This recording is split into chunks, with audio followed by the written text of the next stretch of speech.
Yes,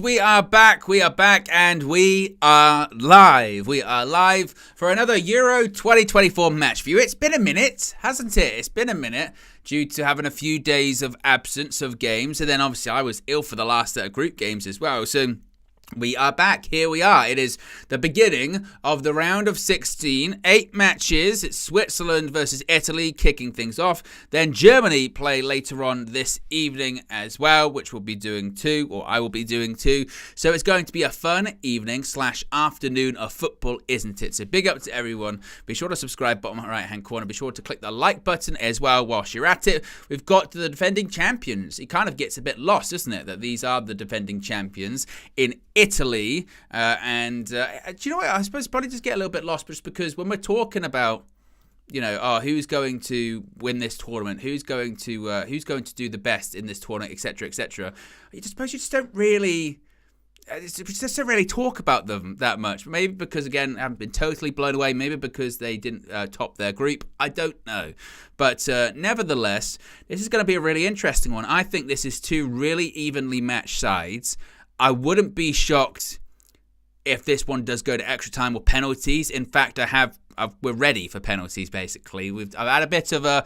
do you know what? I'm going to show you guys now, actually. I'm going to show you guys now, because you never know. Knowing how it goes, we might not be able to use this for the tournament if there was no penalty shootout. I think there will be a penalty shootout, but if there isn't, you can see what we're kind of working with. So obviously, if it gets to penalties, as always, this thing will pop up which says penalties. But also, what will happen is, for instance, if there was, the first one was they scored, little green ball. But if they missed, little red ball as well. And you can get the sort of thing on the scoreboard. It's very... You know what I mean? It's very sort of tedious, very small, but just a little bit of extra. I hope, again, my hope is that we do actually get to use this, considering that who doesn't love a penalty shootout, one, and two, when you put the time in to make the graphics, you do tend to hope that these things, end up happening. Still, it might not. But this feels like a game. It feels like a game that might go to penalties, doesn't it? Considering that Italy... very cagey, not the person, C-A-G-E-Y. Very cagey kind of team. Keep things tight, keep things compact. Or certainly they did, didn't they, in their game against Croatia, the last game against Croatia. Croatia goes 1-0 up. And then suddenly we saw an Italy that was full of attack and intent. We saw an Italy that was willing to attack. We saw an Italy team that could put pressure on their opponent. We also saw, as Java says in the chat, an Italy team that, look, they've won penalty shootouts before in the European Championship. We know this. If you're an England fan, absolutely you know this. And also, they've got a goalkeeper, a captain in Gianluca Donnarumma, who's very good at saving penalties. He's already saved one in this tournament. So if it does go that route, then I would think Italy would be feeling pretty confident, perhaps. But it might not go that way. And the reason I say that is because Switzerland is a team that has really impressed people, actually, throughout this tournament. Switzerland are a team that many have sort of said, no, actually, they've not looked that bad. Been fairly impressed with... their results thus far. I mean, let me just have a look at the results in front of me. I can recall vividly some impressive performances. Of course, they beat Hungary in the first game 3-1, really made a statement there. Their next result was against Scotland, which was a 1-1, which again was quite interesting because that felt like a game that they maybe didn't perform to the level that they would maybe expect. That was the one where McTominay gets his goal. Shaqiri scored an absolutely unbelievable equaliser that day. It was incredible. One of the goals of the tournament, certainly. But then in their last group game, of course, they were much more impressive, nearly defeating the host Germany if it wasn't for the Nicholas Füllkrug late equaliser that actually put Germany top of the group. And at the time, the feeling was, hey, are we going to see Switzerland top the group? Dan Ndoye, who is a name that has been linked to Manchester United, scored the opening goal, and many people have been impressed by him. So they have had some impressive performances, really their first and third ones were the most impressive. But today, I get up against a very evenly matched side, I think. When it comes to the team news, you can see it on the right-hand side of the screen, but I'll read it out to you as well. In goal, Jan Sommer, of course, the very, very, very, very experienced goalkeeper, played previously for Borussia Mönchengladbach, Bayern Munich. now hangs his hat in Italy for Inter Milan. The back three, which is the back three that's been throughout the entire tournament, which is Cher, Akanji, and Ricardo Rodriguez. Then we've got this four, it depends how you really want to look at it. It's a back three of wing backs. You've got Arbischer, you've got Ryder on the other side. You've got Freuler in midfield along with Granit Xhaka, who another one has been very impressive. He's really been playing impressive football for the best part of 2 years now, hasn't he? And then up front, you've got Vargas and Doe, who, as I mentioned, lots of people have been looking at, and Mbolo as well, the striker for Switzerland. As far as Italy, we have seen Italy coach Spalletti change some things, tweak some things. There is also a few suspensions as well, which has caused a bit of a shake-up to the back four. Calafiori, as many people have been talking about, he is suspended, so he's not available for this game. That means we have a defensive lineup that includes Gianluca Donnarumma in goal, who said, it's an interesting one with him because I'm a big fan. I'm a fan of Donnarumma.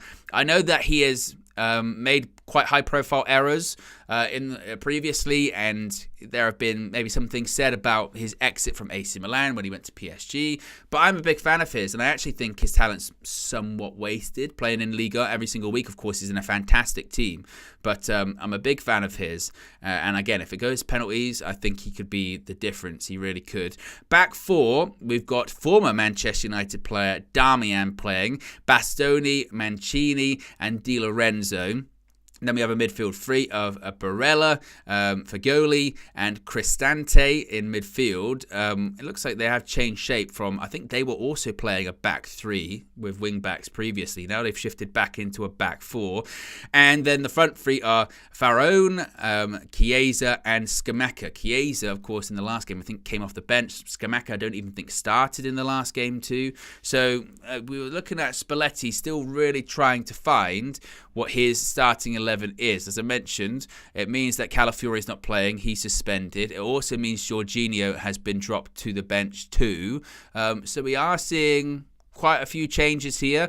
Maybe, I mean, this is always what is really interesting, isn't it? But when you watch the other countries, is you're not really sure what the narrative is in the country. You know, for in this case, with Italy.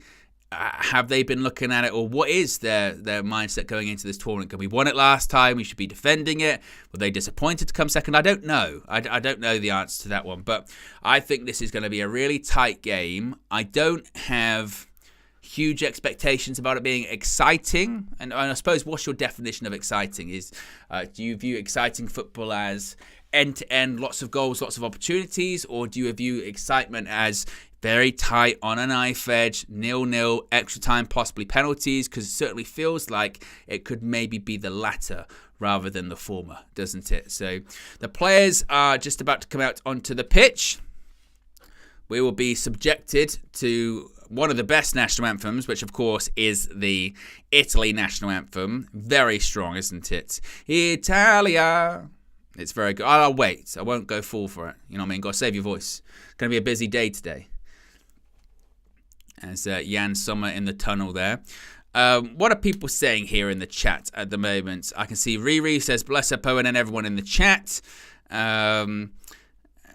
else are people saying here? Javid says, epic fail, Calafiori not in the squad. SLD says, big up Owen. I called UV Human Resources about KG Hoktu. Same suggestion. KG the comedian, innit? That's one Kevin Gary. That's why you got to watch the Trinity. If you don't know what Javid is referring to, watch the Trinity episode. Came out yesterday. Also, I would really, really, really recommend this. And this is not, I don't know, obviously, I am, Team UV, so this would sound like a shameless plug, but it's really not this at all.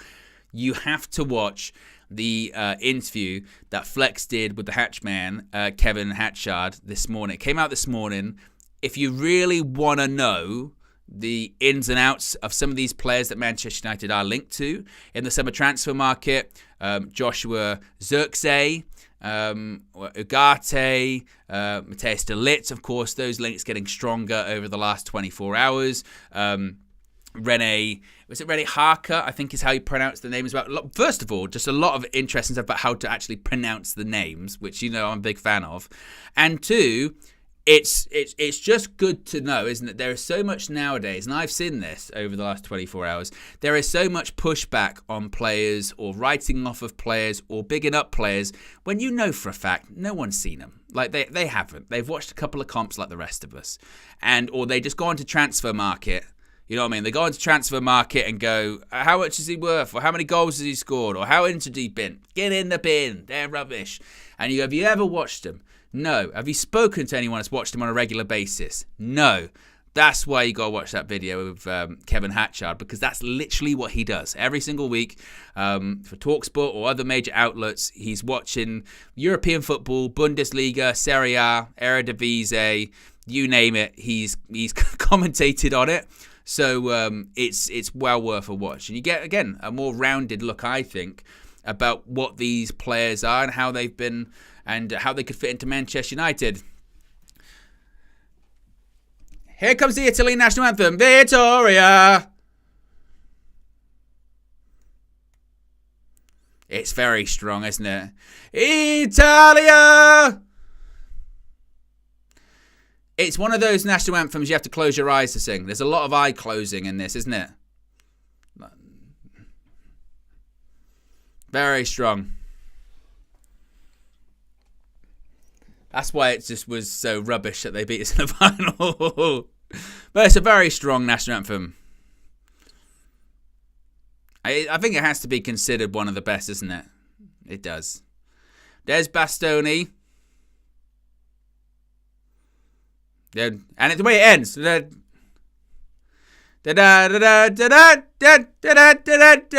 Hey! Oh, look at Splay. Splay screaming after it. He literally finished it and went, yes! You can't beat that.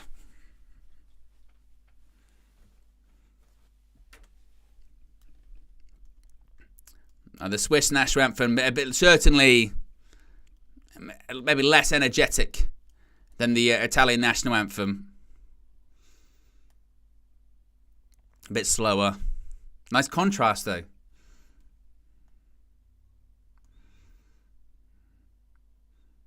It is quite slow, isn't it? Very, you know, I'm just trying to listen to the instruments that are being used.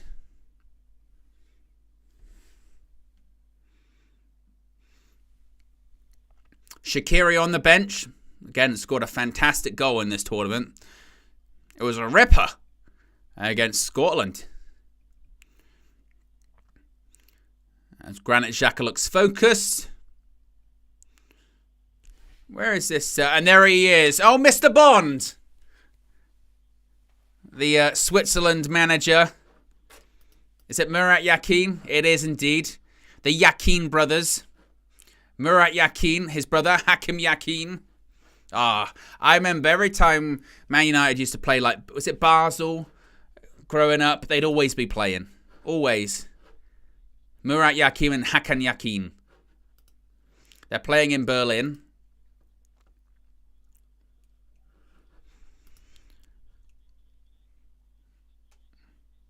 They say they're unchanged. I mean, there's not a lot to change, is there, really? Considering they played so well against Germany.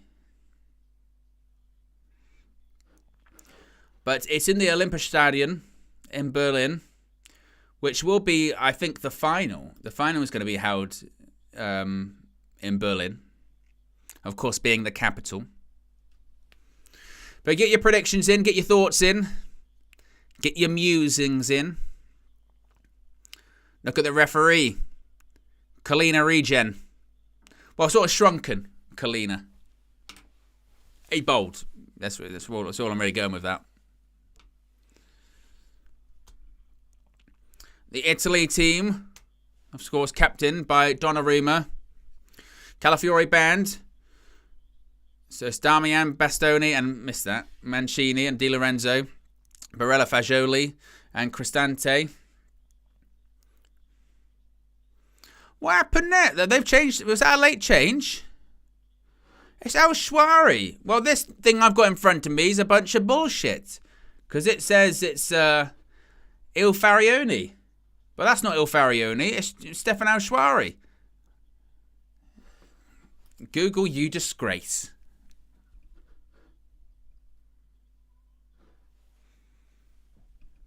Unless there's some reason why he's called that. No. I'll make sure I get my timer ready. This time tomorrow, it will be England. About what happens with that.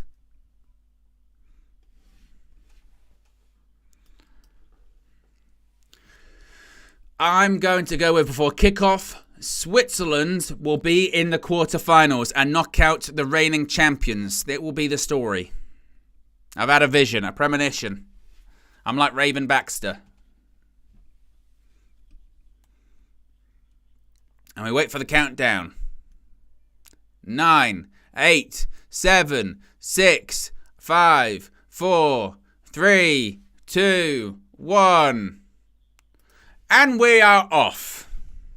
16 days' time, this very stadium, this very venue will host the final of Euro 2024. Today, it kicks off the round of 16, and Bolo's already in the box. As a shot, it's blocked and goes out for a throw-in. Knockout football, you can't beat it. The drama. I've spoken about this going into this final group stage games. I said we're looking for one thing, drama. Well, you guaranteed it. You guaranteed drama in knockout football. Win or go home. Another corner. A corner already. Very bright start by Switzerland here.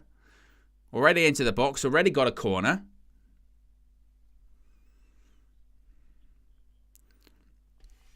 Was hit out by Cristante. By the way, it came on in that Italy game against Croatia and was rubbish. One of the Italy games I watched, he came on. He was. Oh no, it might have been when they played. Who was it? One of the games Italy played came on. He's terrible. Corner ball headed out by Mancini. It's good to have it back, though, isn't it? Immediately, you know what I mean. It's like you get addicted to it, don't you? And then suddenly, for a couple of days, you have to go cold turkey. I was coming out in sweats. You know, I was getting the shakes. What's wrong? I need Euros. Oh, good touch by Barella. Referee's going to give a foul. SLD says Swiss chocolate over pasta. Depends what mood you're in, innit? There he is, Murat Yakin, the coolest man inside the stadium there. Look at him. Sometimes he wears the sort of tinted glasses. Today, he's got quite thicker frames. Can't beat it. He's a style icon. Akanji. Out to Rodriguez. Spalletti looked like he's foregone the Italy cardigan that all of the Italy sort of backroom staff and players have been wearing throughout this tournament. Rodriguez goes forward. It's going to go out for a goal kick. But in this tournament thus far, every time we've seen Spalletti or we've seen, you know, the Italy players show up, they've got a, I don't know if it's a blazer, but they've got this sort of cardigan. But it looks like today, the majority have said, no, we're going with a shirt and tie. Look, 6 changes by Spalletti. Clearly not happy. And to be fair, I mean, 2 of the changes he's made again have been enforced because of suspensions and what have you by other stuff. But I think he needed to make these changes today because when they were playing against Croatia, they were just not good for a lot of that game.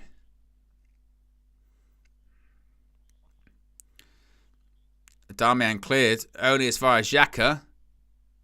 Vargas shifts it onto his right foot. Back to Xhaka. Rodriguez. Vargas once more. I guess going to try and take him on. Left-footed into the box. Oof. Headed away. I thought we were going to get another screamer by OG. Of course, leading the goals in this tournament. This time could have been from Bastoni, but no, he heads away. OG, of course, unbelievable form. Nobody like him, OG. Just incredible performance in this tournament, really. OG, very strong. Into the box, Freuler goes down. Well, a couple of them went down. Freuler and Mbolo both went down. Referee didn't really give it a look. And that goes out for a Switzerland throw-in, I think.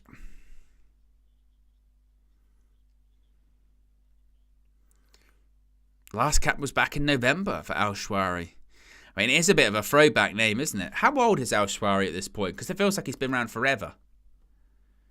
31. Adds up. You always just remember Al-Shwari with just the crazy hair, don't you? And if you used to play with him on like FIFA or whatever, he used to be really quick. He's back at Roma after a short stint in China. See, a little bit of knowledge. Definitely didn't just sort of click a few things and read it off Wikipedia. Free kick to Italy. 5 minutes gone, 0-0. Fast start from Switzerland.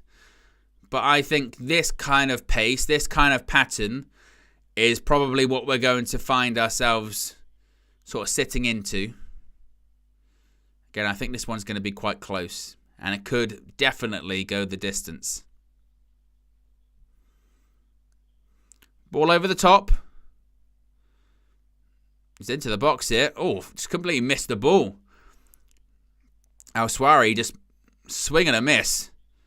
And in the end, he gives away a free kick. Let's have a look.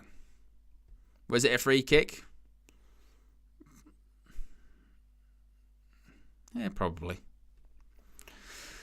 SLD says, Owen, could you pull off the Al-Shwari mohawk? Never. Never.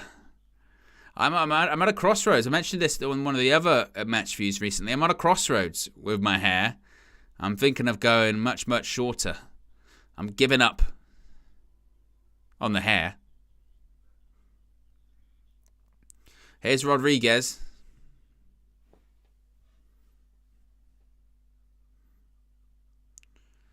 And Switzerland. They're very neat and tidy on the ball, aren't they? Switzerland. They play good stuff. Good pass. Here comes Switzerland on the attack. Good turn.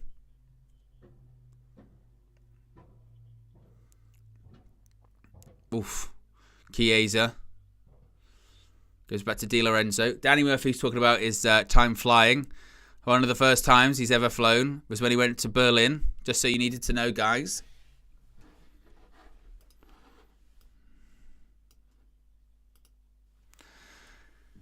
Here comes Granit Xhaka. Travels with the ball. Puts it out to the left. Abisha. Xhaka. Vargas cuts inside onto his right foot. Abisha. Rodriguez. Like I said, I wonder how I'll be feeling this time tomorrow. How feeling with England. The expectation is Kobbie Mainoo's going to start, which is the right decision. And you can see with this Italy team, look, making a lot of changes at this part of the tournament because they realise that it's not really working. Will Gareth Southgate do the same? Probably not, because if they're saying that Kobbie's going to start, that means... Well, the only other change that I think is going to be Trippier. They said that Trippier's not going to be available. He's injured. And I don't think Luke Shaw's going to be available either. So, I don't know what they do. Cristante with a foul again. Prod by Palmeiras says, bold Owen with a goatee will look like Steve Austin. Well, I'm not going to go bold. But I was thinking about getting I don't know, just a bit shorter. And not very long on top. Just can't be bothered. Barella's down, holding his thigh. The only problem is when you change your hairstyle from the one you usually go with, you have that thing for like a few days where everyone says, "Oh, you look a bit different," and he goes, "Is that good or is that bad?" That's why KG was very smart when he was younger, to be like, if it's going, just go. Go with it, and then you have that adaptation period quite early. That's what you need to do, and he was right.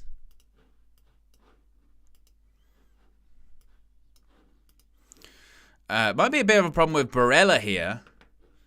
Looked like he went down, was holding his thigh, his hamstring, something like that.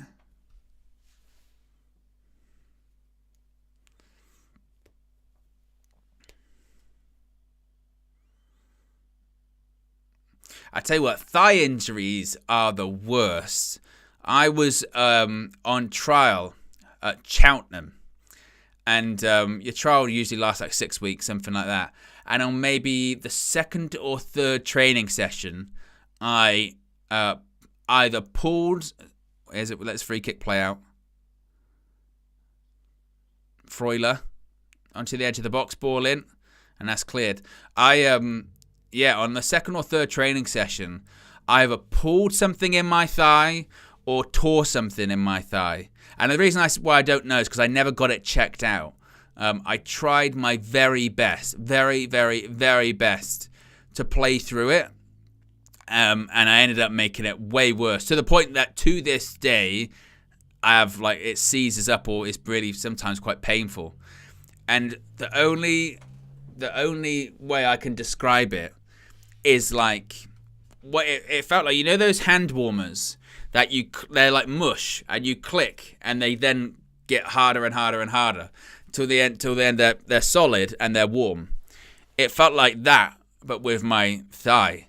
And every single time I took a goal kick, it felt like my thigh progressively got more and more solid, to the point where it got to the top and the whole thing was solid. It was so painful.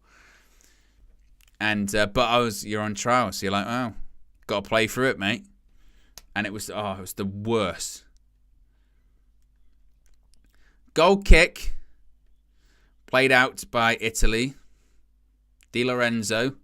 I should have done the Jonathan Pierce. Di Lorenzo. Barella. Chiesa.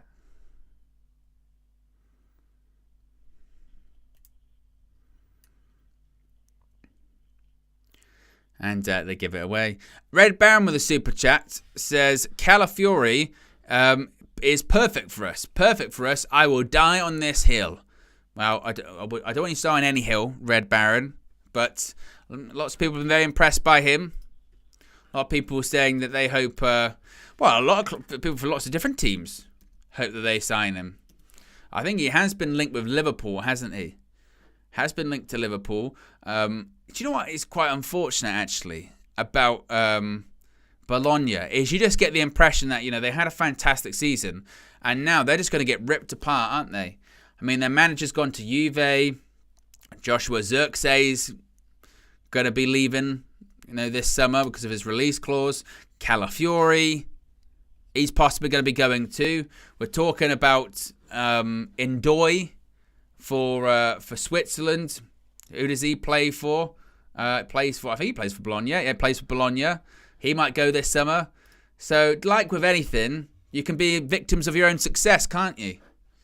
Where you have a good season, everyone's off. Which is why it's very difficult to build things, isn't it? Because if you do have success, the big teams come circling like sharks. Bishop ball in, and that's claimed by Donnarumma. That's why it was so key for someone like, Bayer Leverkusen, wasn't it? That he kind of turned the tide a little bit. He stayed, and hopefully that made players, like Florian Wirtz and others go, maybe if he's staying, then maybe I'll stay too.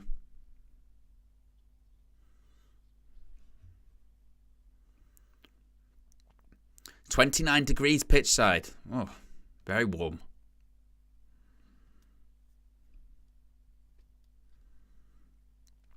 as we're nearly, we're heading into the 14th minute, or in the 14th minute rather, heading into the 15th minute, still 0-0. No real attack of substance thus far. V says, the fate of smaller clubs. I like that Alonso stayed at Leverkusen. I know. That is part of the problem, isn't it? I said, you really truly can be victims of your own success, can't you? Granit Xhaka's now down. This isn't good at all. Granit Xhaka, just speaking about Leverkusen and keeping their players, of course, one of their standouts, Granit Xhaka, captain of Switzerland, is down. He's got back to his feet, but doesn't look comfortable. I think he's asking for some of that sort of energy gel that the players have.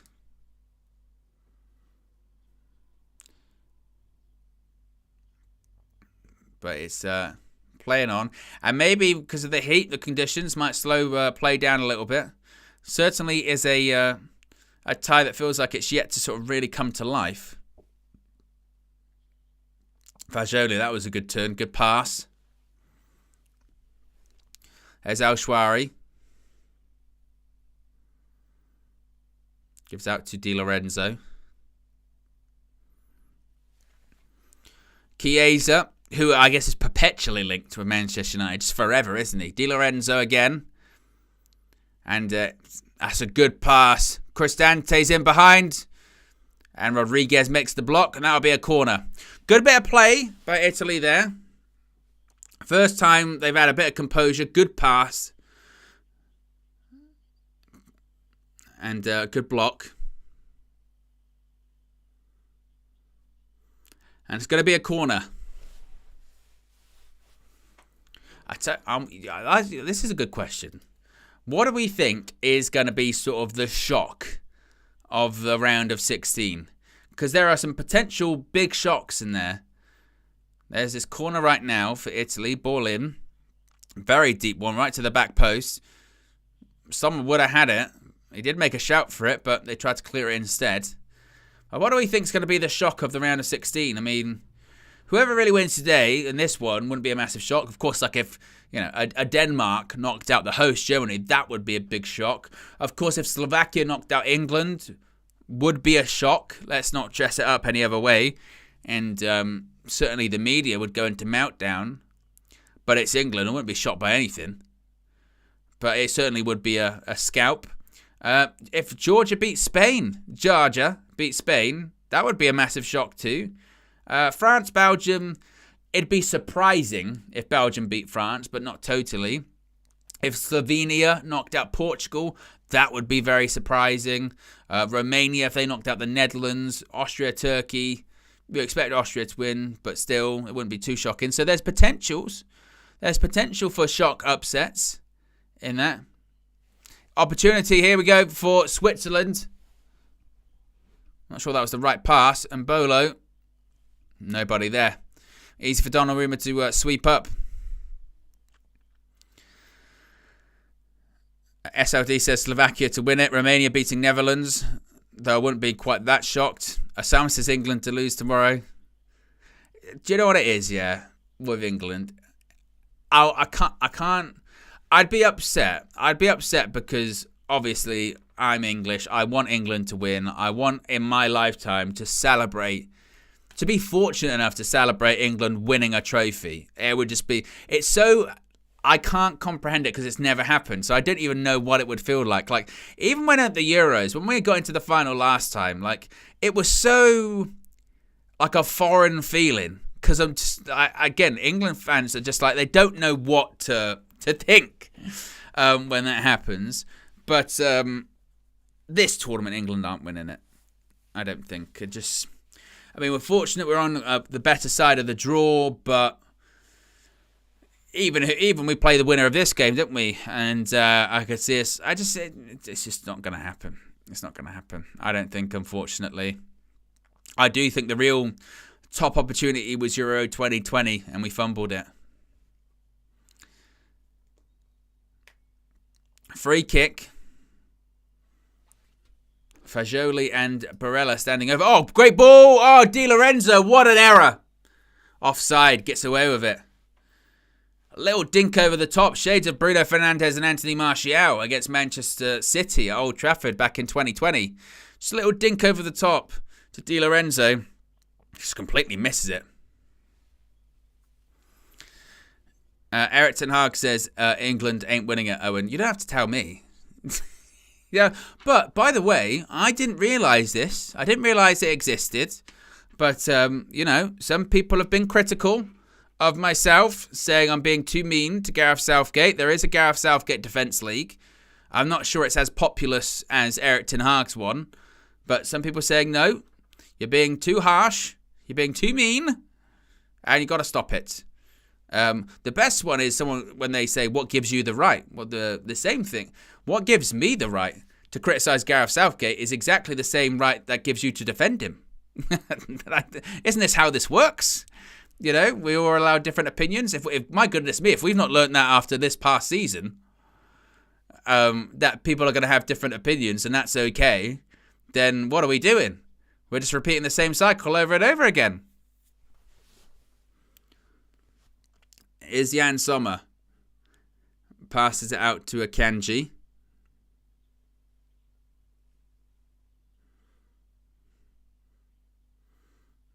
Good pass. Here is Granit Xhaka travelling with the ball. Looks to be fine after his injury scare earlier on. Rodriguez. Good reverse pass that. Vargas. Xhaka. Embolo. I'll tell you what, if they scored this, well, if they scored it, it would have been a brilliant goal. The build-up play would have been sensational. Good build-up play by Switzerland. And at the heart of it, no surprise, is Granit Xhaka. Endoy. Freuler. Big up Star-Lord is in the chat. One of the, I think might be the OG member.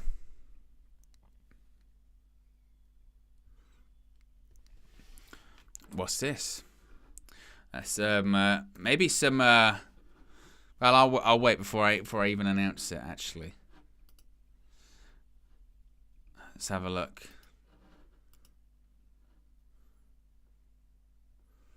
Well, some very, very interesting stuff because we may have possibly, just maybe, some breaking news. Breaking news.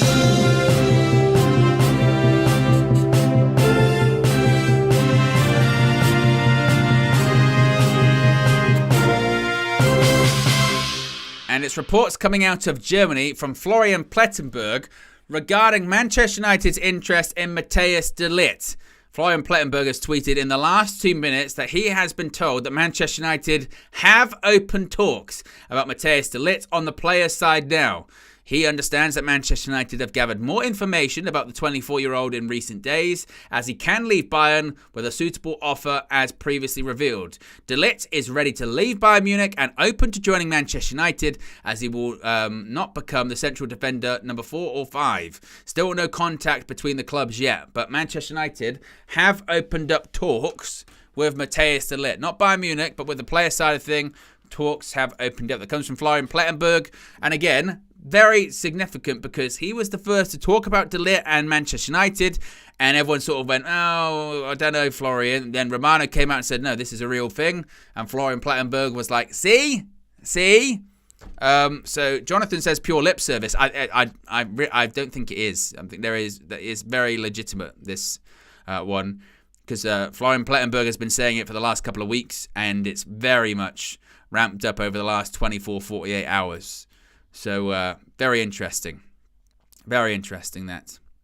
Once again, though, if you do want to get more information about Matthias de Ligt, maybe why it has or hasn't worked out at Juventus and Bayern Munich, check out Flex's interview with Kevin Hatchard. It's very worth a watch. It's really interesting, actually, when you hear the Bayern Munich fans. Or you see, that's got to be offside. And Bolo's through on goal. No flag went up. Wow. Really surprising that. Donnarumma makes a save. I was waiting for the flag to go up. Shoots. I mean, Italy are saying that where's the offside flag? I mean, I was convinced he was offside. Let's have a look. He's onside.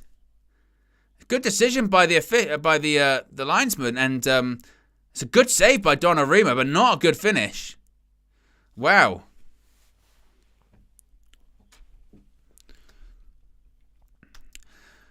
Red Baron says, is he injury prone? Well, again, I would recommend watching the video of Kevin Hatchard. I think people have looked at maybe his last season at Bayern Munich and said, oh, he's injury prone. So why? Because he had a big injury last season. And that's why they're saying he's injury prone. I mean, a couple of seasons prior, he's had a big injury at both clubs. He had one at Juventus and then one at Bayern. But I think the idea that Matthias de Ligt every season is constantly out with injuries is just not accurate. That's not accurate. And you know what's quite funny, isn't it? Because we as Manchester United fans, by the way, we can have players that have had seasons hit by injury and we'll still say that, oh no, he's a good player though. But, you know, so what's the difference, right? Embolo shot blocked.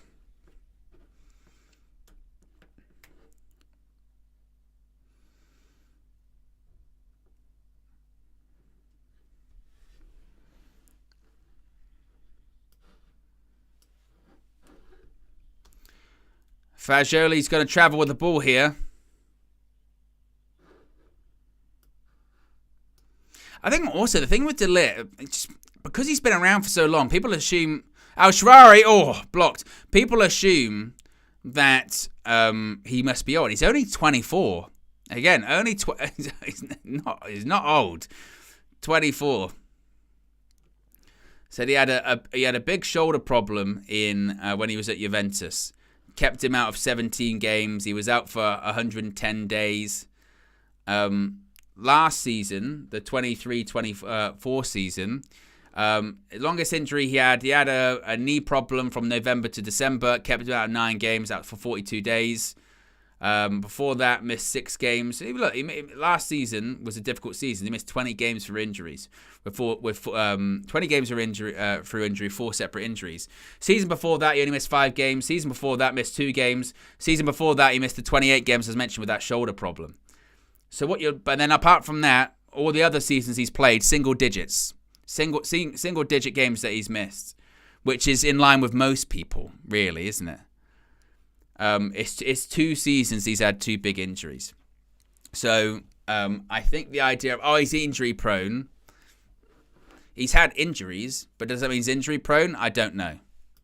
Again, I would recommend watching the video that Flex did with Kevin Hatchard. It's well worth a watch on that one.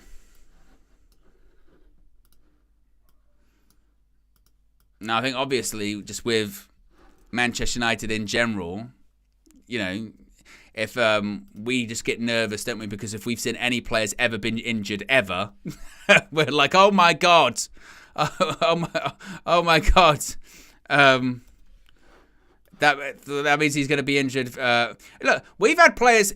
To be honest, the injury-prone thing's a bit kind of nonsense anyway, because remember, we've had people come into this club that haven't been injury-prone, and they've been out for a year. So it's always hit and a miss when it comes to the injuries anyway. Ball across goal wasn't a bad one, but no Swiss player was there.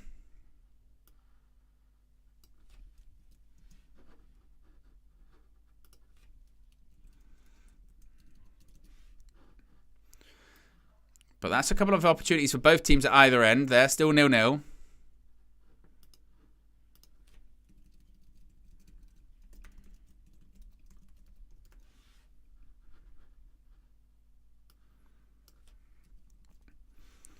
But I'd say watch this one pretty closely because de Ligt to Manchester United is getting more and more hot, isn't it?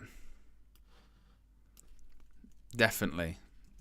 And according to David Ornstein, I think it is independent of a pursuit for another centre-back.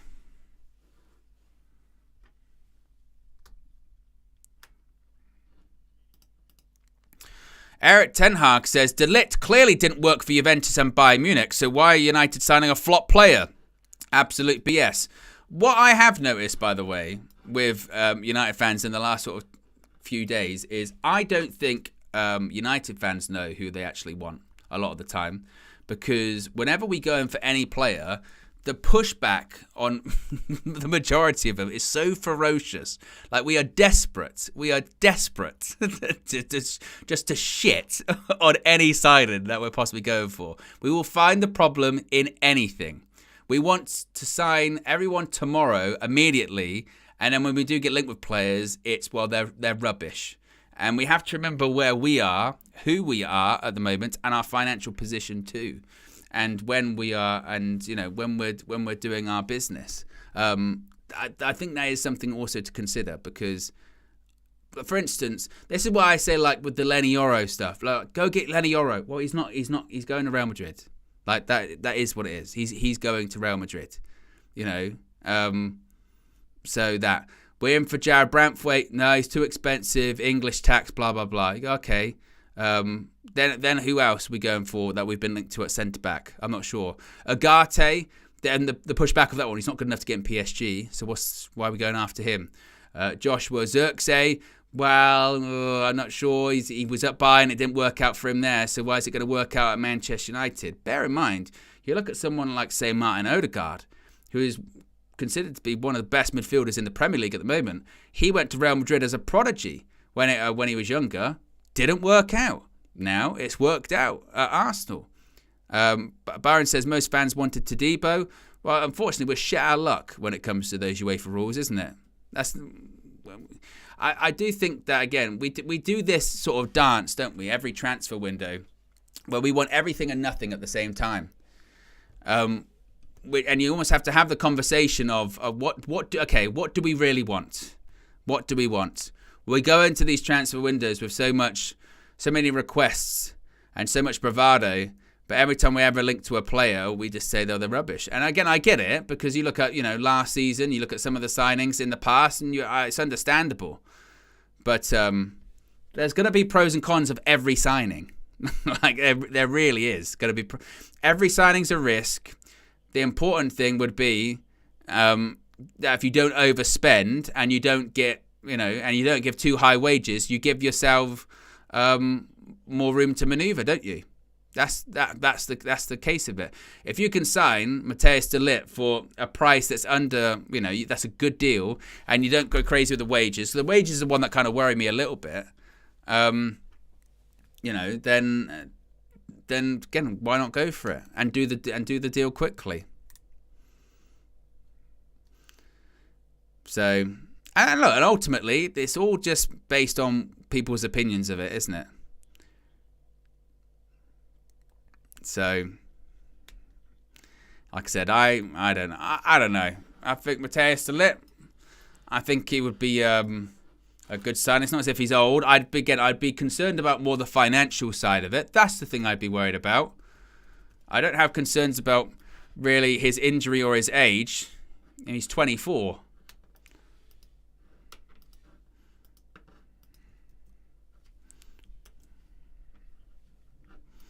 I said I have more concerns about, okay, how much is it going to cost us?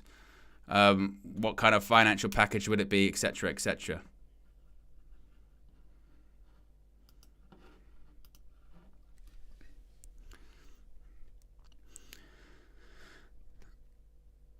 King of the Indies says, we want to sign perfect players and that doesn't exist in the universe.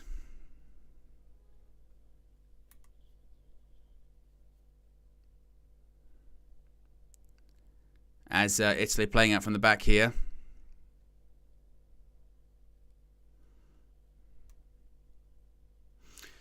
Red Baron says Messi exists. Well, even if we were linked with him, we'd be like, well, old and wages, and there's a negative to every signing, isn't there? Switzerland, they're in behind here, and scooped up by Donnarumma. I'm not sure what he was doing. Terrible cross. Really poor cross. They've got him behind a couple of times. And, they've not done too much with it.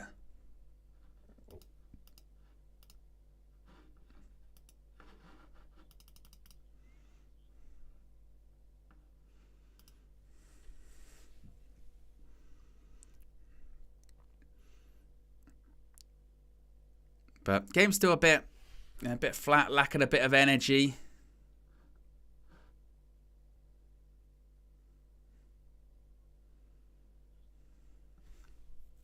Cristanta, Chiesa.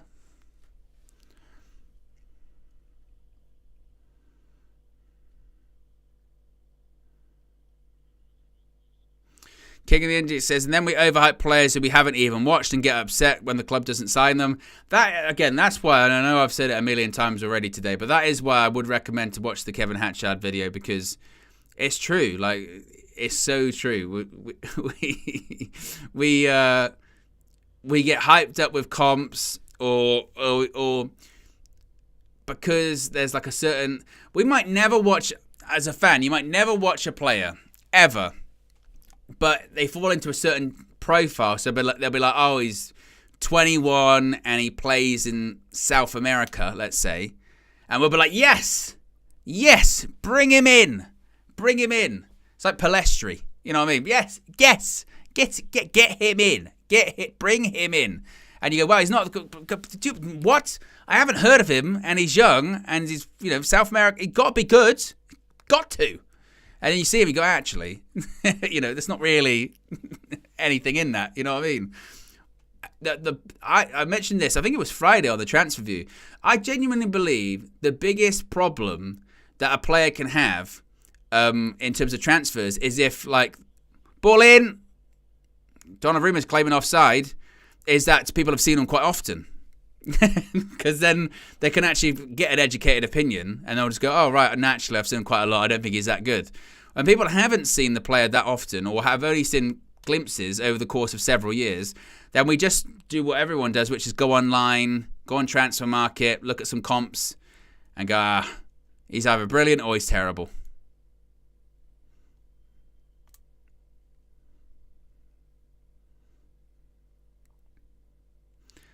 Xhaka back to Akanji.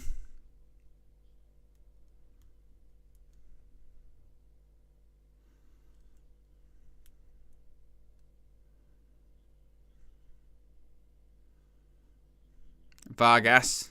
Ball in. Good ball. It's a goal. 1-0 Switzerland. And to be fair, it's been coming. It's been coming. They've time and time again, they've been in behind. Their end product has not been very good at all. But they've been the bigger threats, and it is deserved. 1-0.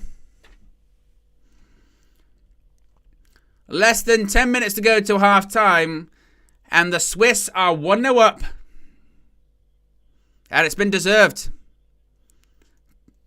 And Donnarumma looks a bit shell-shocked. To be fair, a lot of the Italian players just look a bit exhausted. It has been coming. Let's take a look at this. The only thing that's let them down, again, was their error. That's a great pass. And a good touch. And it's Freuler. It was Vargas. Look at this touch. Wasn't sure if it was the best one initially by Freuler because it gets up, but he still controls it. Bit of a deflection. Takes it past Donnarumma. But the pass from Vargas. Brilliant pass. Donnarumma, wrong-footed into the goal. 1-0. Absolutely deserved. And this is why I think many people went into this match going, Switzerland are the favourites. They played well. They were unfortunate not to top their group. Italy, meanwhile, were lucky. They got their point against Croatia, managed to get them through in the last minute, and they were fortunate with it too. But Italy are behind for the 4th game in a row. Red Baron says that'll be a test for our new medical staff then regarding Matthijs de Ligt.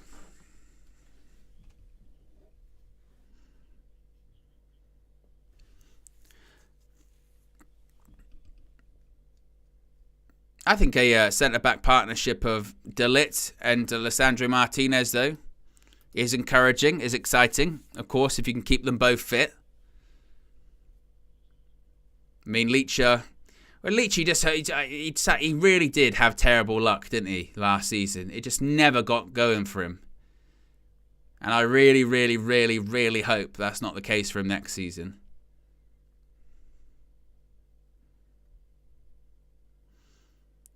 But as I mentioned, there's always There's always the risk, isn't there? It's always the risk of any signing you get can end up with a ton of injuries.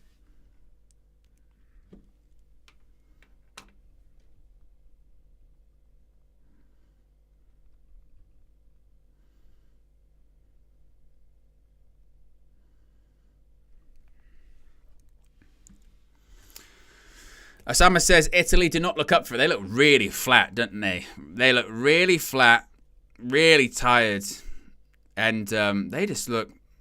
They've got no energy whatsoever.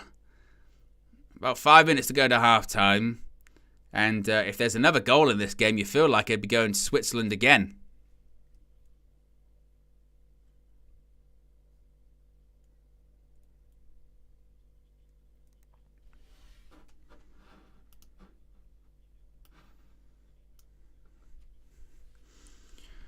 I mean, he already made, didn't he? Spalletti made, was it 6 changes today? And he might need to make some more at half time.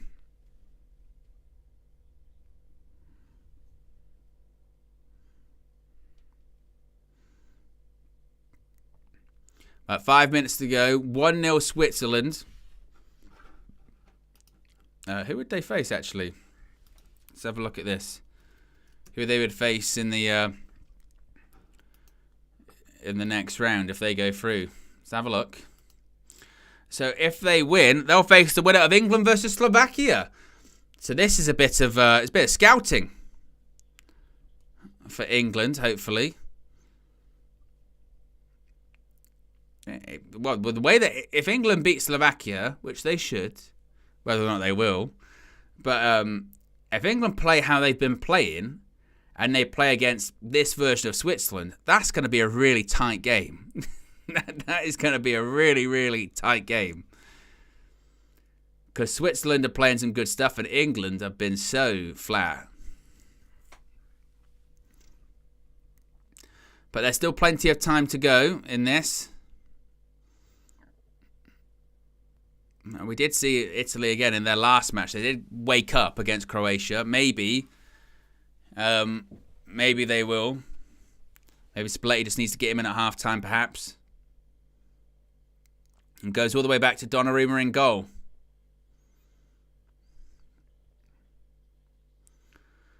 Oh, he slipped. Di Lorenzo. To be fair, that looked nasty. He got his foot kind of caught in the ground, Di Lorenzo, there. Let's have a look at this. He just slipped.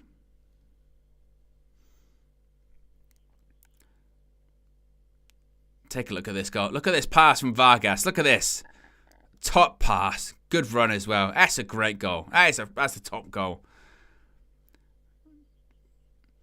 You can see Freuler actually really early on says to Vargas, like, I'm making the run. And just give a brilliant pass. And the volley. Goal.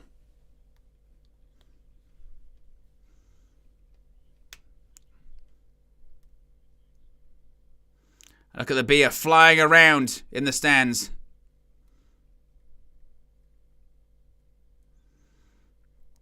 There's Gigi Buffon. Shakes his head sitting on the bench.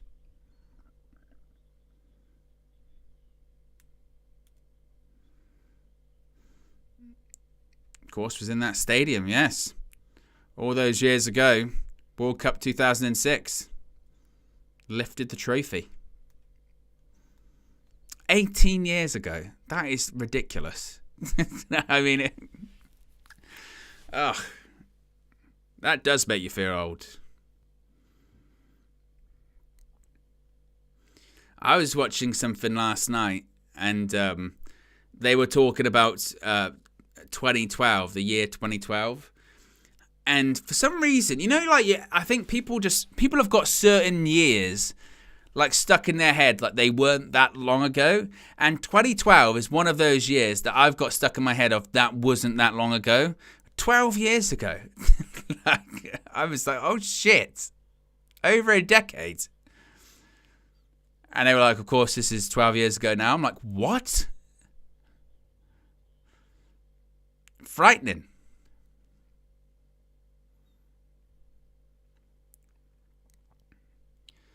Here's Freuler, the goal scorer.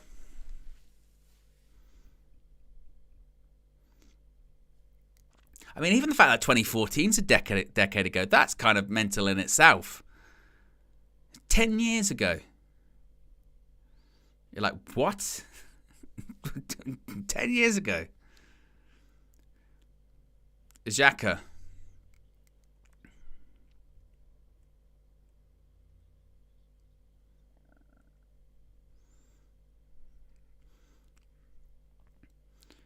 Here comes Fabian Schär, Newcastle Fabian Schär.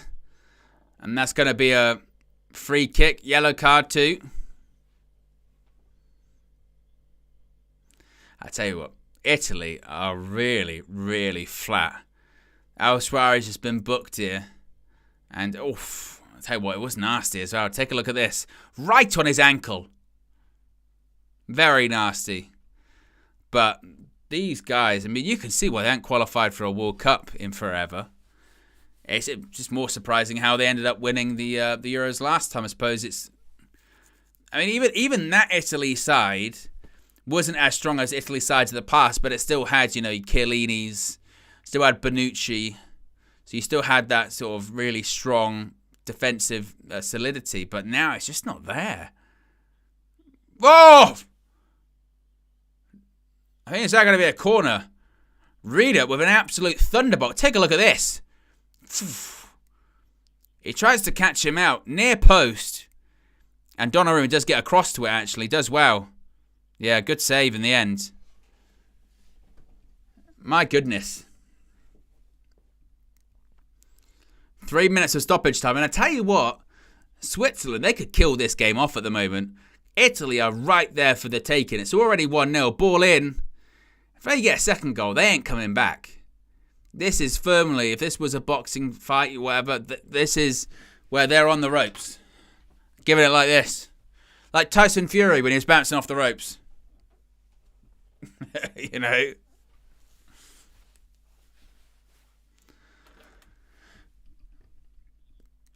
Throw in, though, to Switzerland. And Doy to take it. That's another throw. Italy have been way off it. Danny Murphy's just saying literally what I just said, saying that look, if they get a second goal, it is game over. Italy, they're just not getting two free goals in this game. I mean, attacking wise, they've got just nothing to offer.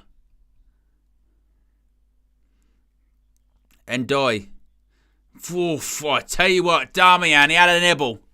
He had a little nibble there. For a second, I thought he was going to commit. I mean, it wouldn't have been a penalty. It would have been outside the box. But he just had a little nibble.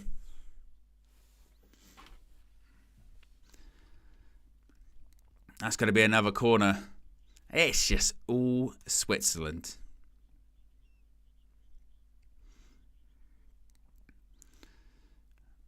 Corner ball. In spin up. Donnarumma's down.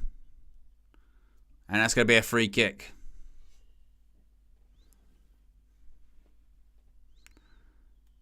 And he's not in the mood for pleasantries with Ndoye, Donnarumma. I mean, for a man of his size, to go down how he did. I mean, it's more energy for him to fall to the ground.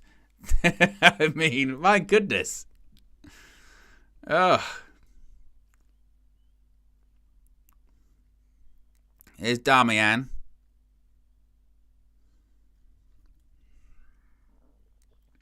Mancini. And that's half time in this one. And the holders are 45 minutes away from exiting the competition. And I wouldn't be shocked if they do, because it must be said, it's 1-0 to Switzerland, and it's entirely deserved. And there's actually been a couple of saves from Donnarumma to keep Italy in this one. They are absolutely miles off it at the moment. To sum up just the sheer domination that Switzerland have had over Italy in this first half, you look at possession stats, it's 59% to Switzerland, 41% to Italy. If you're going to look at shots, Switzerland have had 10 shots, 3 on target. Meanwhile, Italy, just the one. One shot, 41% of the ball. They have been absolutely and completely outplayed. They've offered Zero. Next to nothing in this game. If they didn't have Donnarumma, they probably would be a couple of goals down. If Switzerland score another goal early in the second half, it is absolutely game over because Italy have got nothing to offer this game at all. No attacking threat, no tenacity, not even good on the ball. Defensively, they've been kind of just, it's been last gasp most of the times. If actually Switzerland were a little bit more clinical, really, they would have been a couple of goals up because a couple of times before the goal, they were in behind, poor crosses across goal, maybe a bit of a poor final pass. But the goal they do score is a great pass from Vargas, and the finish is excellent too. But my word, Italy have been poor. My word, Italy have been bad. The only positive I suppose Italy do have, and again, this is coming from a season of being a Manchester United fan, is only 1-0. It's only 1-0. When it's only one, when you just go, look, it's only a goal in it. You're still in the game. You can be really, really poor for a large portion of this game, but if it's only 1-0, you can grab a goal. Suddenly it's 1-1. You go, hey, look, it's level. We've been shit, but it's level, and we've found a way to make it 1-1, but they need to offer something because they have been shocking. And again, look at some of their other stats too. 41% of the ball. Their pass accuracy has been 85%. For comparison, the pass accuracy for Switzerland's been 92%. So even when they have had the ball, it's been largely like balls over the top, not even that good, giving the ball away. As I mentioned, not even a shot on target. Jan Sommers had nothing to do in that first half. And actually, the impressive thing by Switzerland is that when they do go forward, they get men into the box too. They get a lot of people forward. They look a threat. They play the ball around. Their build-up play is actually very good. And Italy, they've got it all to do. I mean, they'd have to have some turnaround of performance here because they have been shocking. I mean, absolutely shocking. But let me know what you guys think of that first half in the chat. Be sure to subscribe. Be sure to click the like button. A reminder, we'll be live, maybe not tomorrow morning, but Monday morning, of course, with the Transfer View, Flex and myself. Tomorrow, England are playing. So I'm trying to stay as calm as I possibly can this evening ahead of tomorrow, because just don't do it to yourself. Just don't do it to yourself. Some of the news, though, whilst we've been live, of course, we brought you that news from Florian Plettenberg regarding Matthias de Ligt. It's also kind of been backed up by Fabrizio Romano too, who has said something quite similar, saying Manchester United made contact with Matthias de Ligt's camp as he's one of the options being considered as new centre-back, including Jared Branthwaite. De Ligt is open to joining United even with no Champions League football. Bayern could sell de Ligt this summer. It's up to Manchester United's decision. So, again, this one's really starting to pick up a lot of pace. The difference you could say with the Jared Branthwaite one, because I know we said the same thing about Jared Branthwaite, but Everton had the price in mind, and it looks like they're not willing to go down onto that. Bayern, you've got the situation here where Bayern are open to selling and Matthias de Ligt is open to leaving. So you've got a situation where sort of all parties are keen to make this one happen. My only concerns, once again, I'd love to know what the figures are being quoted in terms of finances, what the figures are in terms of the transfer fee, what the figures are in terms of his wages. I mean, let's have a look. What is de Ligt's Bayern salary? Let's have a look, see if, I mean, these are numbers that anyone can put stuff on the internet. So, you know, you take it with a pinch of salt, must be said. Let's have a look. Matthias de Ligt, weekly. Is that true? Surely not. I've got to do conversion now. I've got to do conversion euros to pounds, because whenever, you know what the most annoying thing, I forgot about this. I forgot that when it comes to transfer fees, when stuff that comes up in euros and that, you go, what? So it's reportedly in pounds. He makes £260,000 a week, Matthias de Ligt. In terms of euros, it's just over 300,000 euros a week, or euro a week. So that's around 260,000 as a base salary. Now, one would think Would he end up getting higher than that? We're already getting into territory that does worry me, to be honest, because Manchester United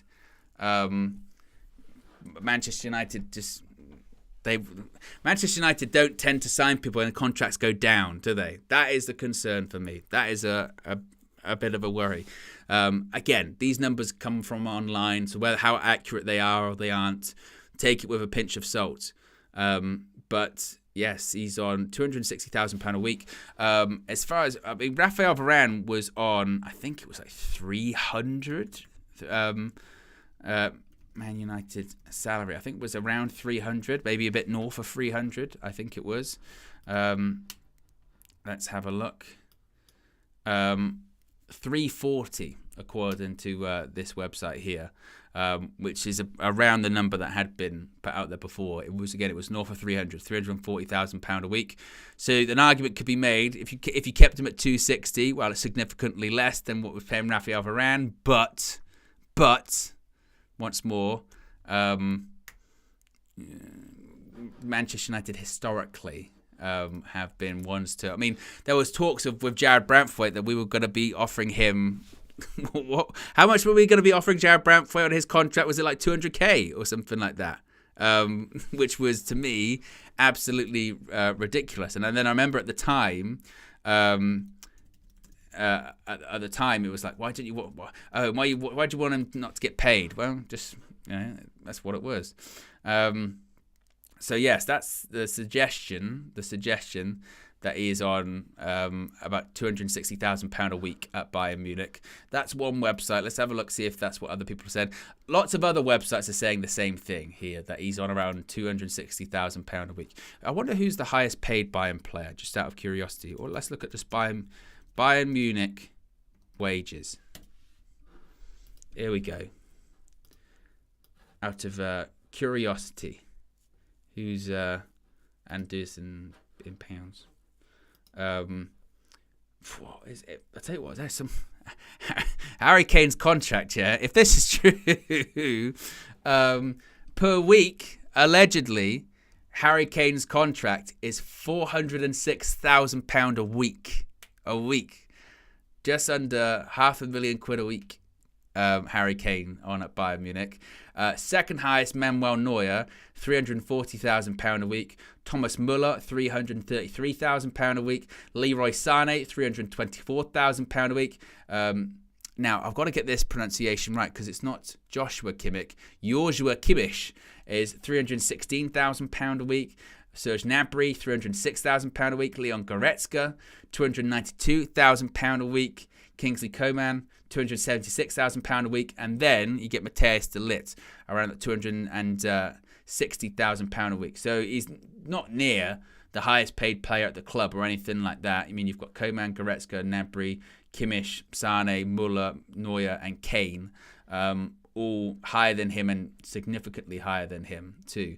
It's quite astounding, really, isn't it? That, again, whether or not this is true, they've got 6 players all on more than £300,000 a week, which again is kind of crazy, isn't it? And you can certainly see with Harry Kane with that number, £406,000 a week.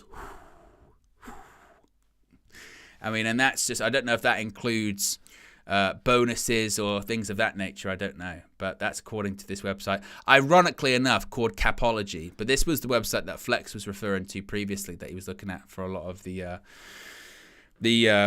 salaries of people. But that is quite interesting. I mean, I think he'd be looking for an increase, wouldn't he? He'd be looking for an increase. Once again, let's have a look at Manchester United's wages on this same website. There you go. So, obviously, Raphael Varane was the second highest paid player at the club. He was $340 a week. Obviously, he's gone. Casemiro is now the highest paid player at the club, £350,000 a week. And obviously, prior to that, David De Gea would have topped this list, wouldn't he? I mean, you look at the names in the top four names at Manchester United that earn the most. And I suppose Raphael Varane still does count because his contract hasn't actually expired yet, has it? I don't think. His contract expires at the end of tomorrow. I think it's June 30 it officially expires. But the top 4 earners at Manchester United are Casemiro, 350, who's been linked to leaving this summer. Rafael Varane, 340, leaving this summer. Marcus Rashford, 300, which some people are going, oh, maybe PSG this summer. 4, Anthony Martial, same number as Mason Mount, 250.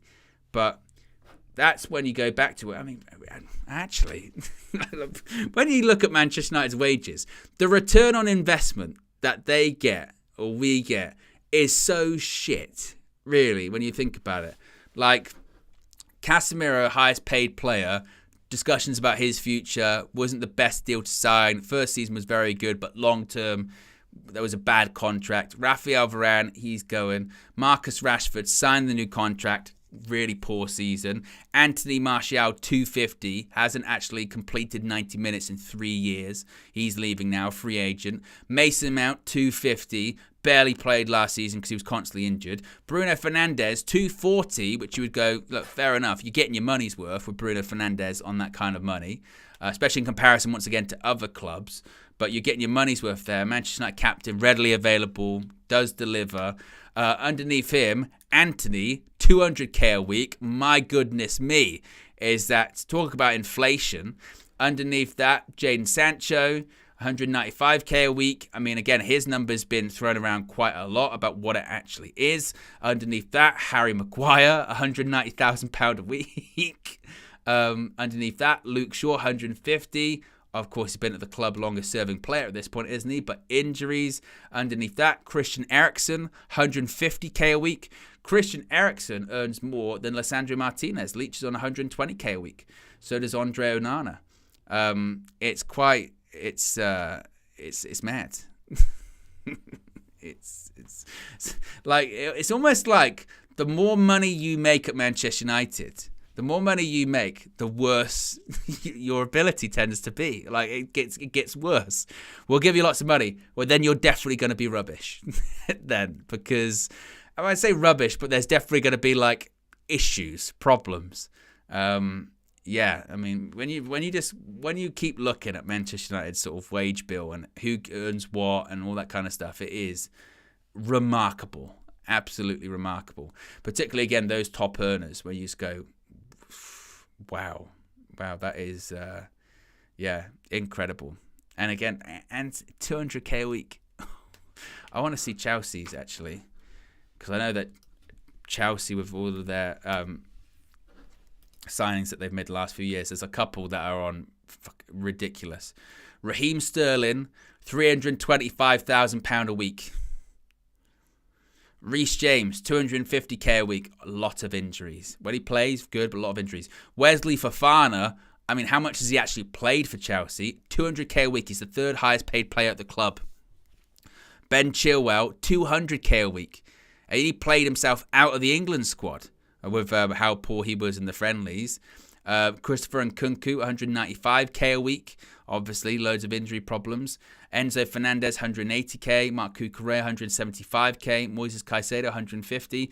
The thing is, as well, nowadays, like if you sign a player and they're on, let's say, 100k a week, I know obviously to us normal humans we go 100k a week, but in football terms, to quote Ty, that's not massive for a big club. 100k a week, that's not that much, is it? You know, the fact that Thiago Silva's 110k a week or something, you go, oh my goodness, that is wow.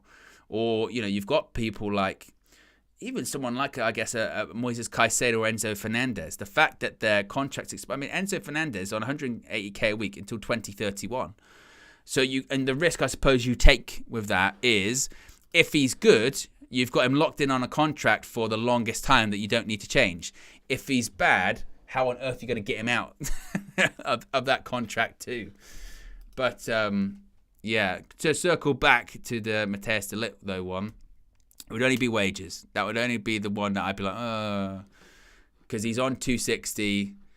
He's not going to be in the Champions League too, so maybe they might have a deal where it's like a little bit more, but then once you get Champions League football, it gets knocked up even more. That would be the only concern I would have. Or that'd be not the only one. That'd be the biggest one. Halftime substitution for Italy. Al Shwari is coming off. And he really did do nothing in the first half, didn't he? So Kanye's coming on. Of course, he scored the goal against Croatia.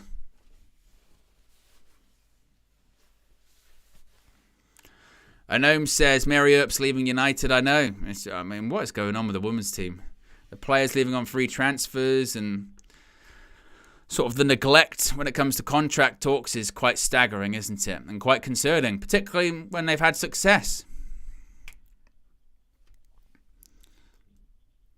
As we await kickoff for the second half here. And we're off. Second half is underway. And Italy need to do something. And tell you what, their pass was absolutely terrible there. That was rubbish. And once again, they've just picked up where they left off, given the ball away. Switzerland attacking in behind. That's a good pass as well. Xhaka. Into the box. Shoots! Oh, brilliant! Absolutely brilliant. And I said, if they get another one, it's game over. And that is game over. Game over. Done. Ruben Vargas, he did a brilliant pass for that first goal. Now he scores an absolutely sensational goal. 2-0, game over, that's it. Done. Italy were saying, oh, are they going to fight back? Are they going to do this? Are they going to do that? They literally kicked off, give the ball away. Switzerland go up the other end, score, done. Look at this. Good build-up play once again. No one picking him up, though. And just kills it in the top corner. It's a great finish, but it's really poor by Italy. They are so flat. Top finish. Kills it in the top corner. As I mentioned, Vargas, for that first goal, did a fantastic pass. Did a brilliant pass to the goal scorer, Freuler. And here he's just really killed off the game. That's it. Done. Ruben Vargas, 2-0. That's all she wrote, folks. Because Italy are not scoring 3 goals to win this game. Of course, they don't have to. They've got to score 2 to send it to extra time and penalties. But they are so far off it. So far off it. So flat. They now have to take some risks. But that's it. That's all she wrote. And it's deserved. I mean, they were going in at half-time 1-0. You'd have said, well, maybe Switzerland, they could have had a second. They were pushing for a second. I mean, and talk about... if you're Spalletti, you got to be furious. You got to be so angry and so furious. Because what you would say, you'd say, right, again, I've been shouting at you half-time, getting in instructions, telling you to do this, do this, do this, do that. Fight back. Make sure you show something second half. You have kickoff. And then you give the ball away from your kickoff. And then Switzerland, just a couple of passes, put it into the box, whip it in the top corner, done. And what you would say, because Gareth Southgate in England, maybe they're not going to be paying a huge amount of attention to this, so they got their game tomorrow. But if you show up half-assed against Switzerland, if you do your sideways passing, BS, and no real sort of push the ball forward, you just assume, well, we're England, we should be beating Switzerland. Look at this. These are the reigning and defending champions. These guys won the last Euros. Granted, not the exact same group of players, but these are still the defending champions, and Switzerland have absolutely outclassed them. Massively. They have been so poor. And I suppose the only thing now, if you would say to Switzerland, is just don't back off. Don't back off. Keep going. You can make a real statement here. You can knock out the defending champions by 3 or 4. Really, really bad. I've got some news from Kenny, his analysis of the game. Poor, and I mean poor. Obviously, referring to the performance of Italy. Any other words, Kenny? Disgraceful. Absolutely disgraceful. Yeah, I agree. What did you think of them thought they were going to come out, maybe improved in the second half? What have you made 5 minutes in of their second half performance, Kenny? Absolutely woeful. Absolutely woeful. Yeah.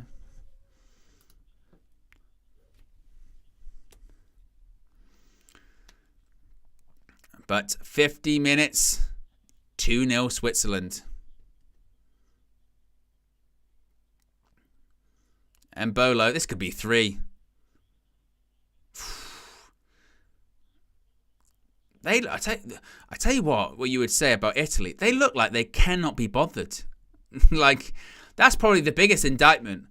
I mean, obviously, it looks like Switzerland are the much better side, much more cohesive. They've got much more attacking threat than Italy. But the one thing you would say is Italy just cannot be bothered. They're playing so half-assed. All of their passes are really flat. Donnarumma's now having arguments with players. Javed says, "Owen, what's your prediction for England, Switzerland?" Look, we got to get there first. You know, this is England we're talking about. This is England that we got knocked out by Iceland in the European Championships. I'm not going to do that again. I mean, I remember I was working in an office that day, and I remember talking to some people as we were like leaving, you getting the lift down or whatever. And it wasn't even considered that England would lose that day. Like, it just wasn't. Iceland, nah. They went, come on, nah. And then watching that game, hit the post. Fabian Schär nearly just added. OG nearly striked again.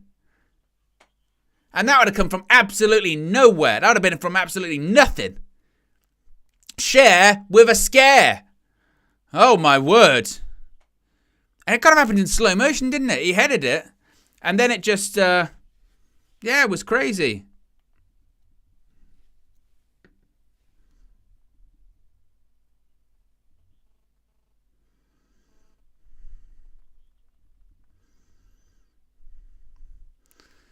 Well, that was a bit of a jump scare, wasn't it?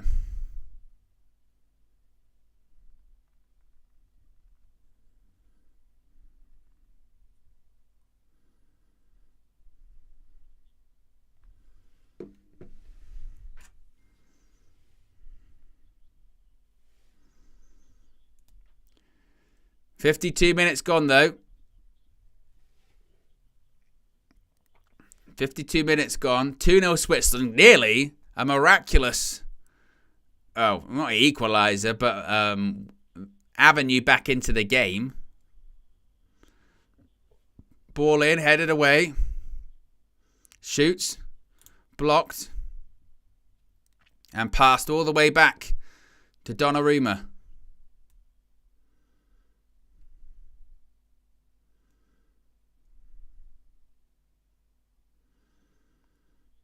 Of course, after this, it's going to be Germany-Denmark.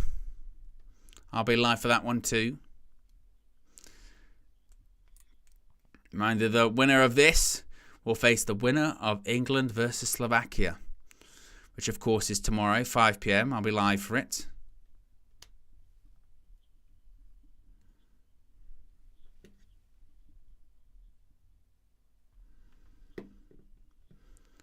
But, wait for this game first. Then wait for, obviously, England to play as well. Bastoni, deemed to have fouled Vargas.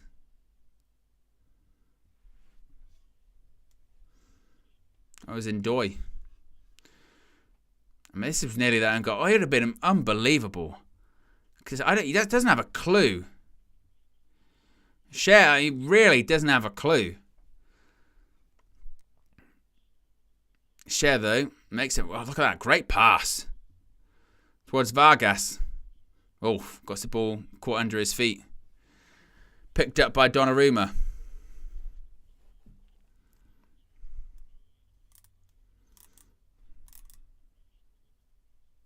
Oh! Look at that. It was a strong tackle from Reeder. Here he is again. He's into the box, Reeder. Gives it back to Ndoye. Xhaka. Rodriguez is going to shoot. Blocked. And that's going to go out for a Switzerland throw-in. And it's all Swiss at the moment.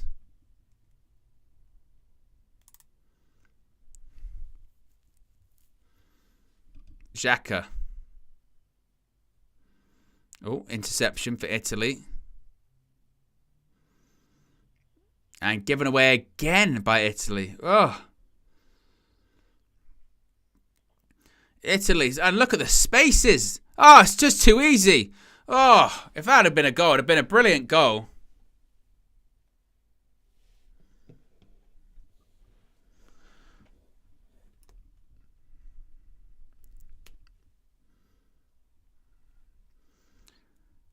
But 55 minutes gone. 35 to go, and it's been all Switzerland.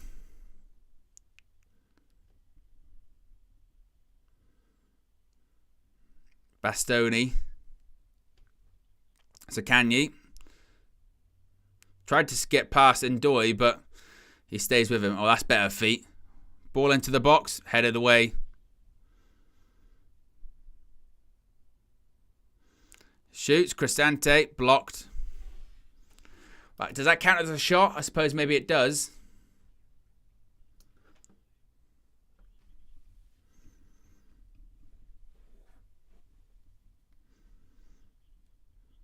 But still very, very easy for Switzerland.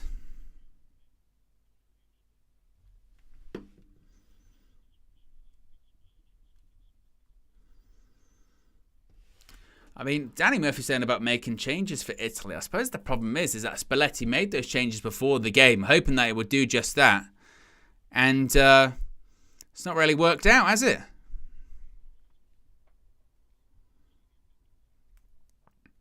And that's going to be a yellow card for Mancini, the defender for Italy.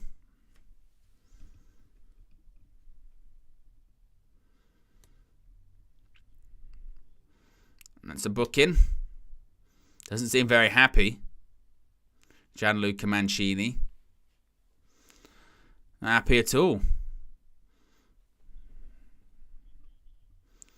It was a bit of a collision of both.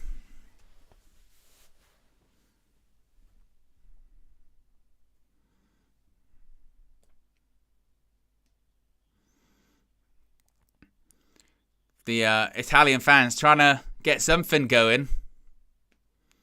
But, you know what is quite weird? It does feel really flat. And I think that's, again, just because Switzerland's just totally in control. Totally in control. Very easy.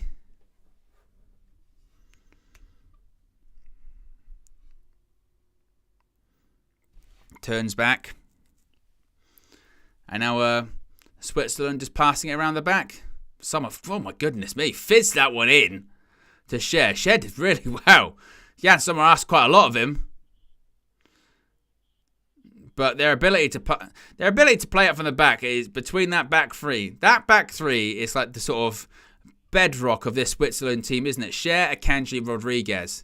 Really neat and tidy at the back. Then up in front of them, you get Granit Xhaka, who's just controlling everything. You've got outlets like Ndoye. You've got Vargas. They are a really tidy team, Switzerland. Their build-up play is really good. Really comfortable on the ball. No problems at all.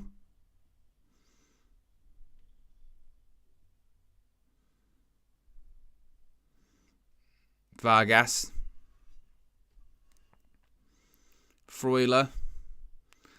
But what is, again, quite staggering... is just the fact that and Ndoye has a shot, goes over. But Italy are just not even, again, there is no pressure, no press, no nothing from Italy. They're just doing nothing.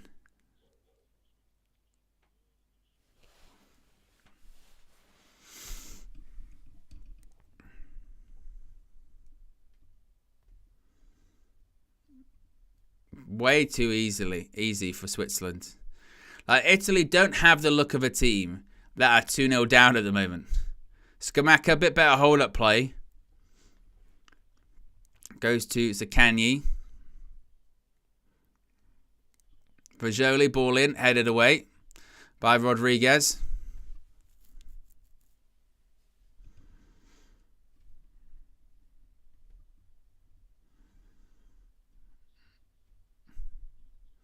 And Akanji just deals with it once more. Here's Rodriguez.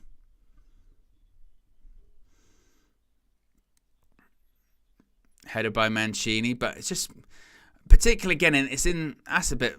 I mean, given the foul away, but at least you're getting stuck in, Darmian. But I mean, he's really struggled today too. Really struggled.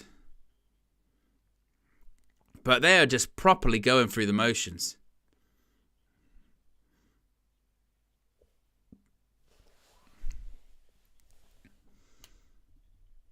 And Switzerland just very, very comfortable. Looking like there's 30 minutes left. And to be honest, I think Switzerland could just do this for 30 minutes. Just keep nipping the ball around a little bit. Playing good passing. Look, they're just passing it around them. Like they're not even there. Unlucky he was trying to look for Mbolo. But Italy still yet to have an attempt on target.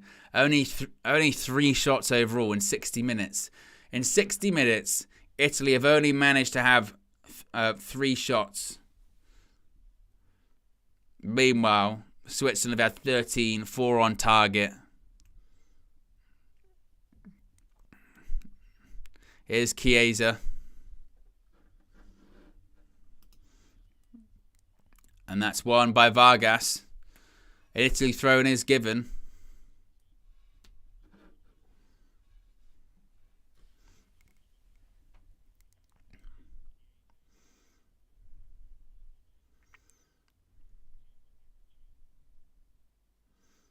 Passes it out wide.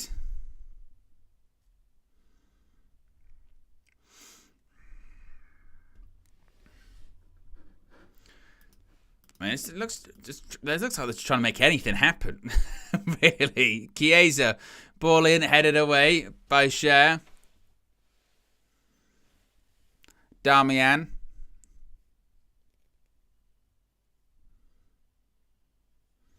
Passed out by Mancini. Mancini again, travels with the ball a little bit this time. Darmian. Blast from the past. Peak LVG era. Darmian. Rare bit of possession for Italy. Whether or not anything's going to come at the end of it, I don't think so. Di Lorenzo. Reverse pass by Chiesa, who, if anything, does look like if anyone was to make anything happen for Italy, it would be Chiesa. But it's a very, very low bar. Very low bar indeed. About 27 minutes left, and I think this game was over the moment that Switzerland scored that goal very early in the second half, in the 46th minute. Said it at the time, but as soon as that ball went at the back of the net, you're like, done. Game over. Now it's just a case of what kind of statement does Switzerland want to make. Free kick to Switzerland. It was a foul on Mbolo. Barella's coming off.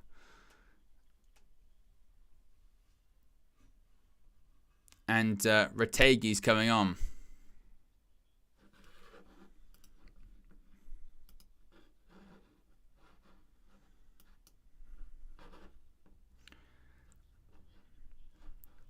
Looks like they're going to switch shape, perhaps.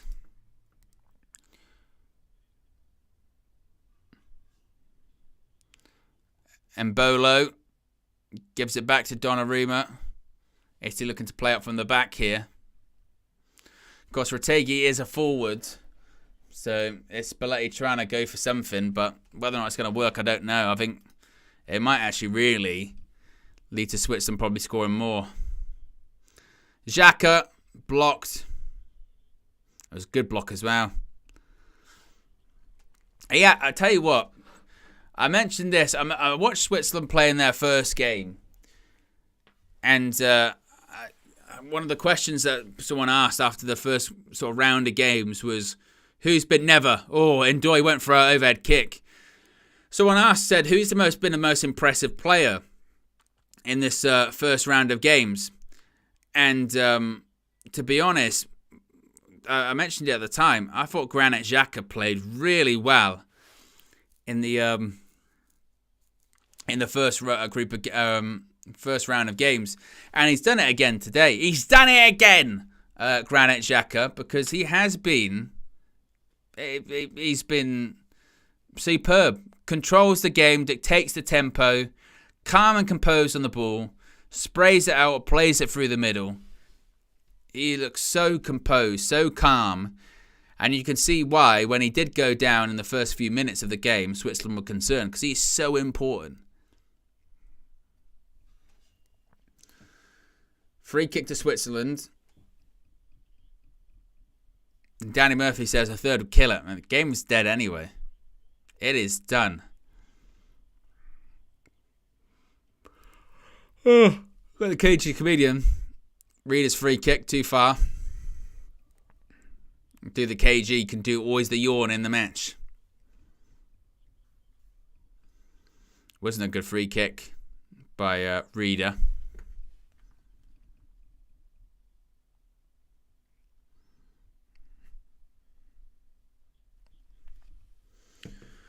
Maybe Switzerland might make some changes too. I think the worst thing they can do is go defensive, Switzerland. If they go defensive, then it would allow Croatia, Italy to come into the game. The reason I say Croatia is I'm just thinking about that was the mistake that Croatia did against Italy. When they scored, they just then started to back off.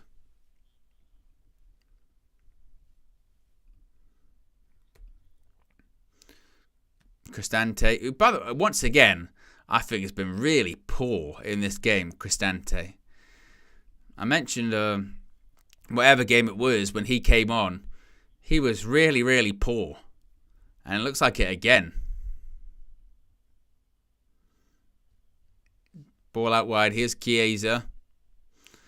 Well, it's been a bit of a flashpoint for Italy. Cristante, once again, really not a good ball into the box by Cristante. I mean, I've not been impressed by him at all whenever I've seen him in these in the matches for Italy in this tournament. Really poor. Mancini.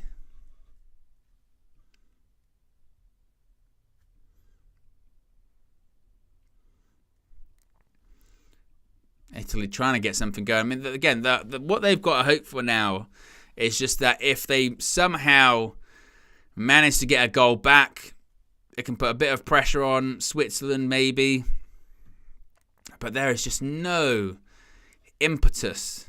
There's no sort of tempo. I mean, at the moment, they have got blue shirts forward. They've got 1, 2, 3, 4, 5, like 6 players forward. But it's actually quite remarkable how they can have 6 players forward and just not really look that sort of threatening. They've got a corner here, though. Chiesa looks to be really their only sort of threat in this game, as I mentioned. I can't believe Scamacca's still on the pitch because he's been really poor.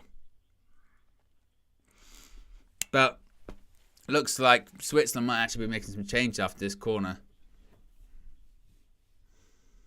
Ball in. Terrible corner.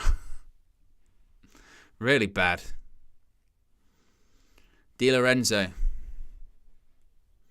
Ball in. Jan Sommer will claim that. Easy. No problem at all for the Swiss goalkeeper.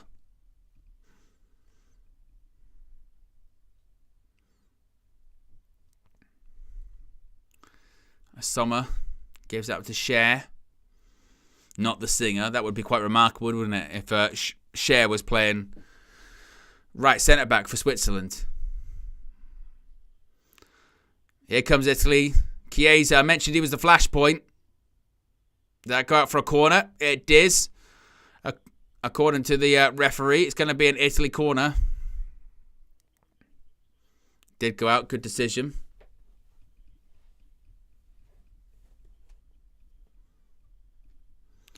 Corner ball.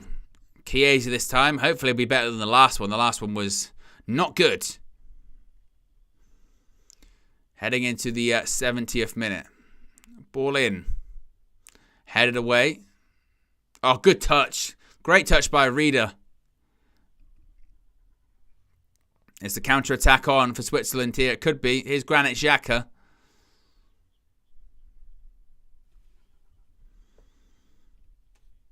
And look at the space that Granit Xhaka's allowed, by the way. You see him, he covers so much distance. Again, his passing is so pinpoint. And he's got no one surrounding him. That's the surprising thing. He manages, I can see him at the moment.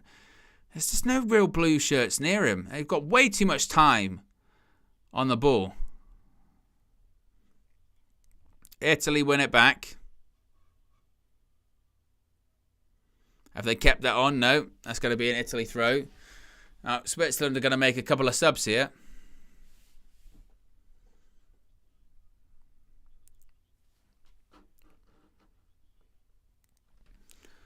So Steven Zuber's going to come on. Vargas and Reed is going to come on. Vargas, who's been really impressive, involved in both goals. Scored, of course, the unbelievable second goal. Gets an assist for the first goal too. It's been a real threat for Switzerland.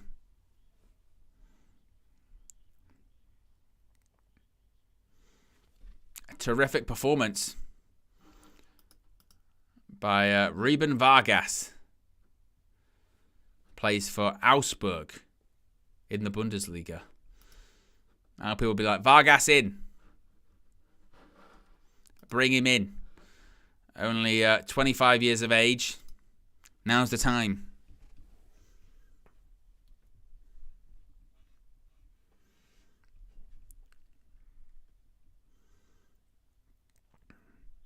Ball out to Bastoni. Went for a ball in. It's not a bad one. I take it was a bit of a hesitation there. He sort of thought about going for it and then didn't.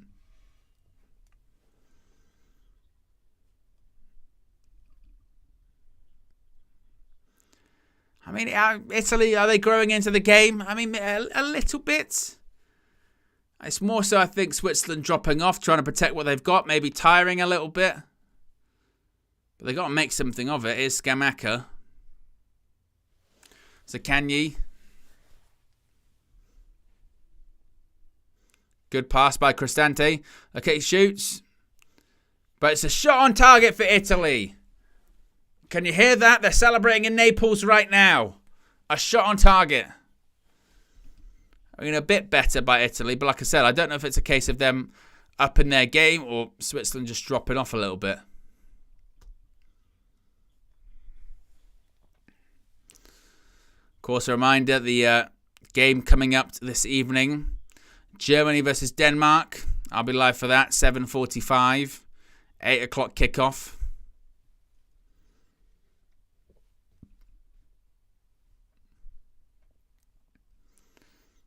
Out to Bastoni. And still, the biggest threat to the Swiss goal was from themselves. Was from Fabian Schär hitting the post.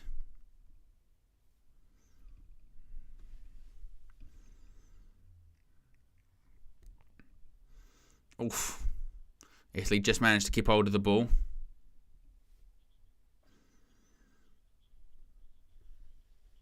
Zaccagni! Scamacca hits the post.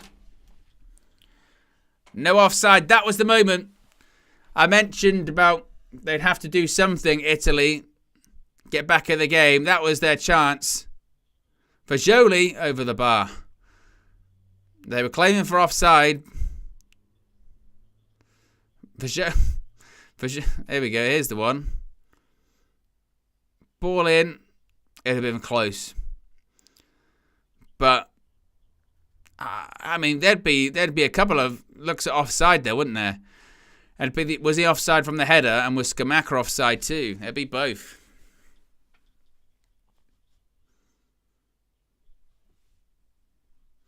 Couple of subs though from Italy. Come on.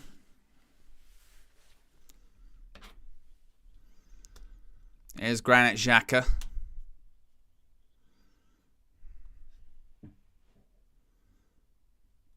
Xhaka sweeps it out once again to Rodriguez. But 15 minutes left. Still 2-0. Italy show they're not just completely out of it yet. I mean, I felt like that was the moment, didn't it? That was the moment for them to get back in the game. Didn't happen, though.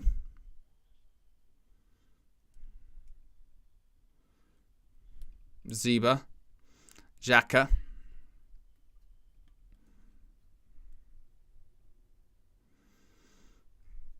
As 75 minutes have gone, we're into the 76th, and it's still 2-0. 2-0 Switzerland, and entirely deserved.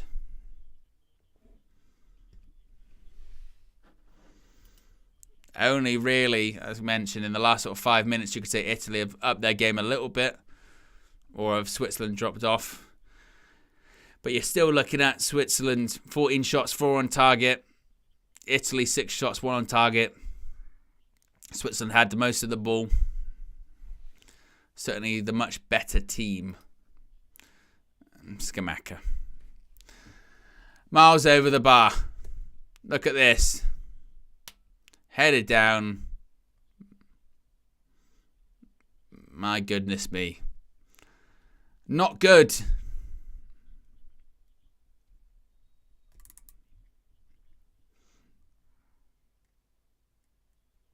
Another set of substitutions here. And Doy's going to come off. Again, the name has been linked to a lot of clubs, particularly Man United, in the summer transfer window.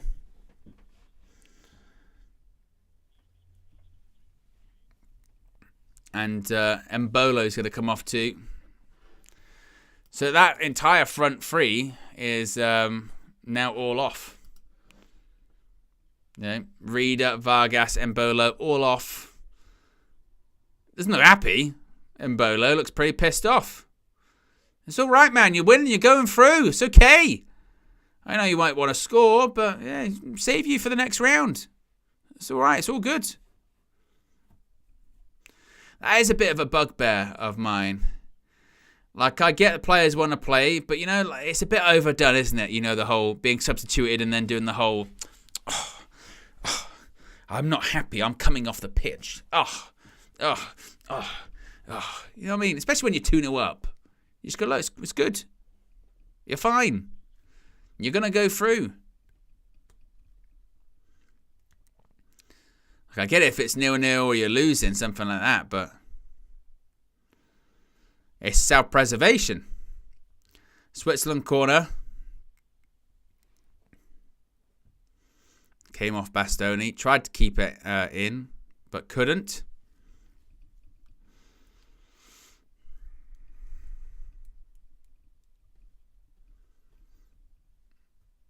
Akanji, one of the names heading into the box. Granit Xhaka, another.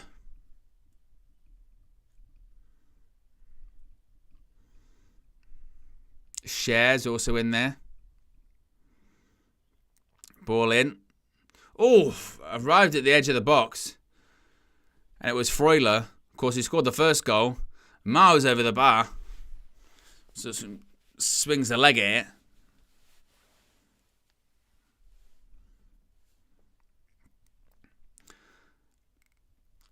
"12 minutes left, and looks like Italy are kind of just like waiting for the final whistle, to be honest with you.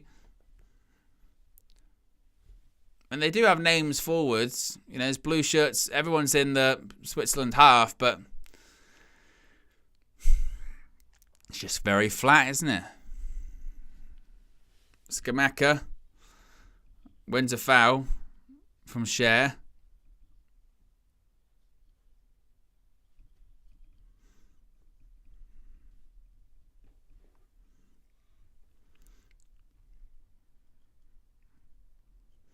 Bastoni.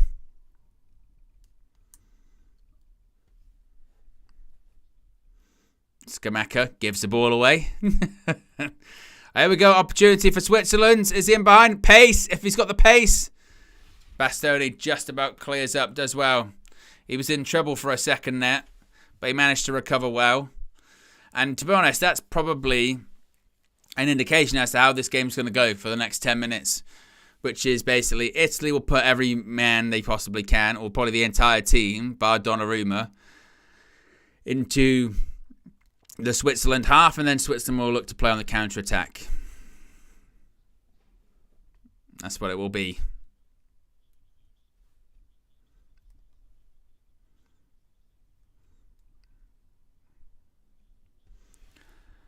And now less than 10 minutes to go until full time. And unless Italy can pull out what would be a really remarkable comeback, doesn't look good, doesn't it? The likelihood doesn't look good. Ball into the box, headed away by Akanji.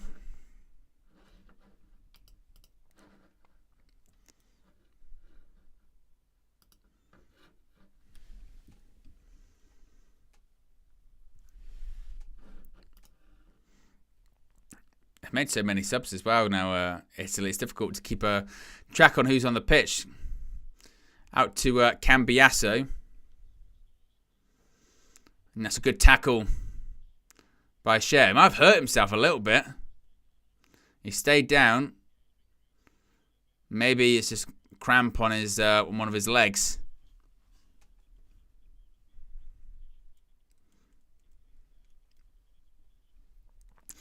Well, I mentioned before the game that this one could be really tight, really close, maybe go extra time and penalties. How wrong was I? I mean, talk about being one-sided. Talk about being dominant.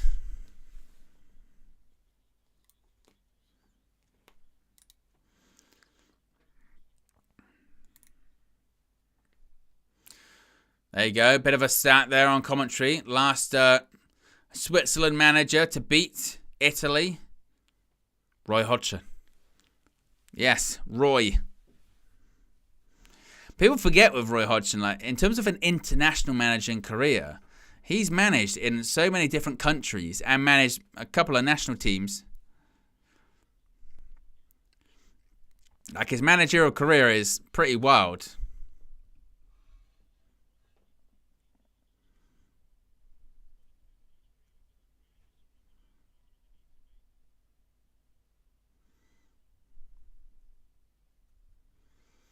Ball in, headed away.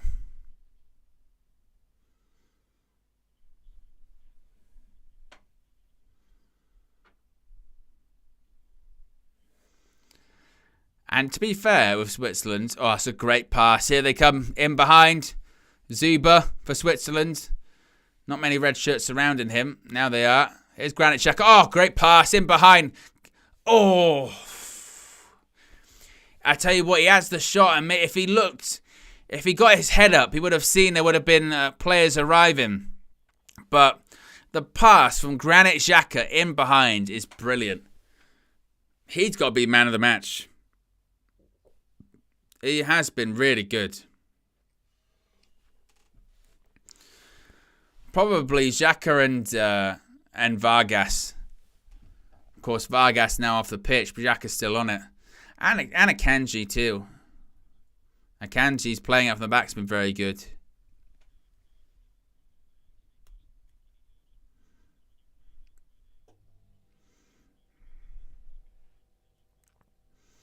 That's going to be an Italy goal kick. Italy looking to try and play it quickly.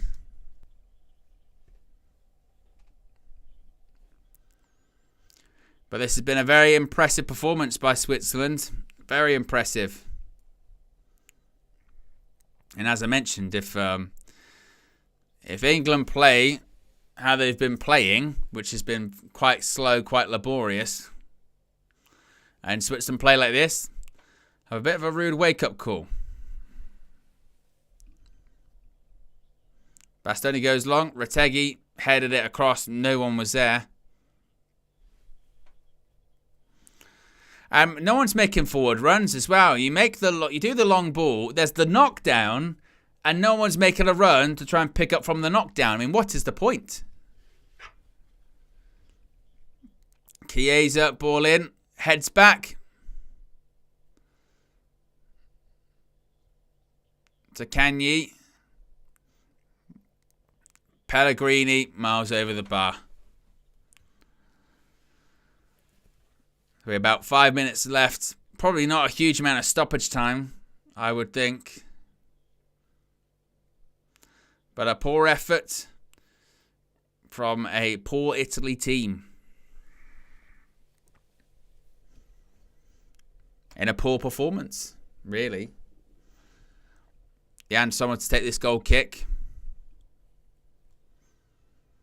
5 minutes plus stoppage time will remain.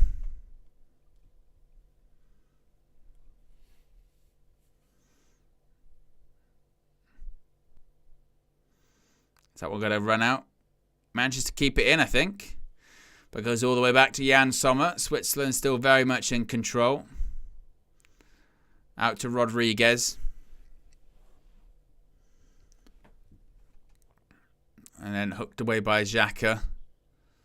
But immediately, even when they lose it, it feels like it comes straight back to them. Because Italy have been so poor on the ball. Fratesi, looks like he's going to come on. Fagioli's coming off.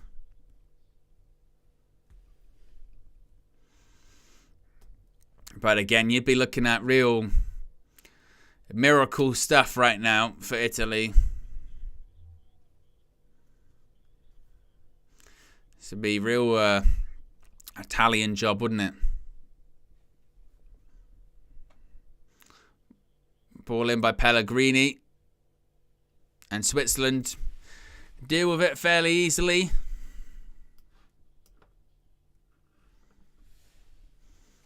Italy player goes down. I think it's Scamacca. Clearly out of hope. Chiesa. Ball in. Wasn't a bad ball by Pellegrini. I tell you what. Did that hit an arm? I'd love to see a replay because I thought for a second that hit an arm. I want to see the replay back a bit. For half a second, I was like, wait a minute. You can see the Italian players are asking. I think the hands down by his side, so I think it's all right. But it's one of those ones you thought, oh, we're going to get any late drama here.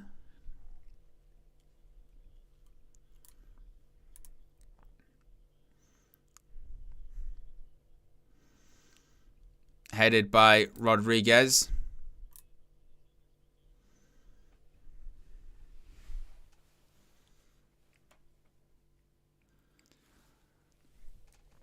And we're just kind of waiting for the referees. We're just waiting for the referees' whistle, really, aren't we?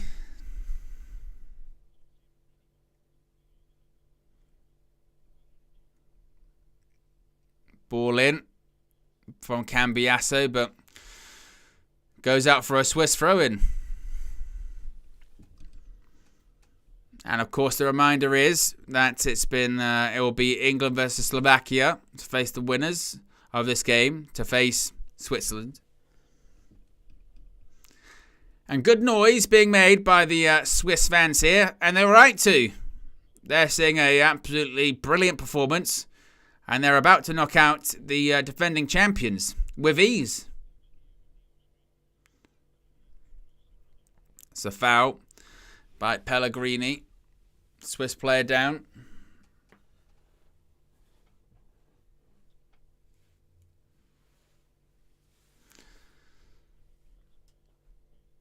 I think you'd be, if you're an Italian supporter, you would be very disappointed. Danny Murphy's just sort of saying the same thing on commentary.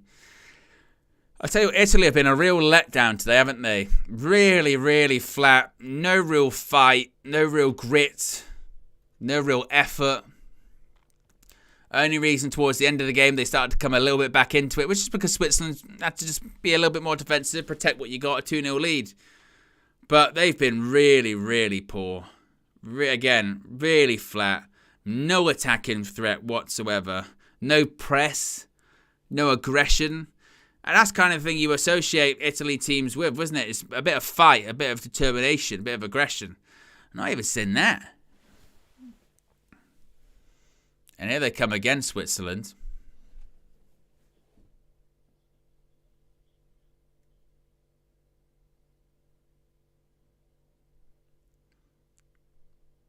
Xhaka.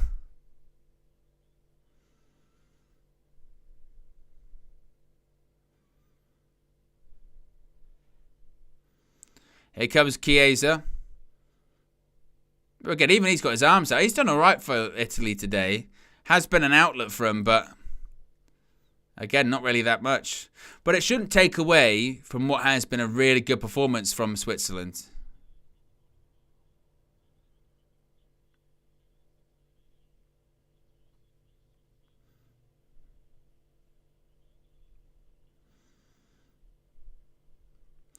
Only 2 minutes of stoppage time too, which again reflects, a second half that only had that goal in the first minute, and then largely has been controlled by Switzerland. 90 seconds remain.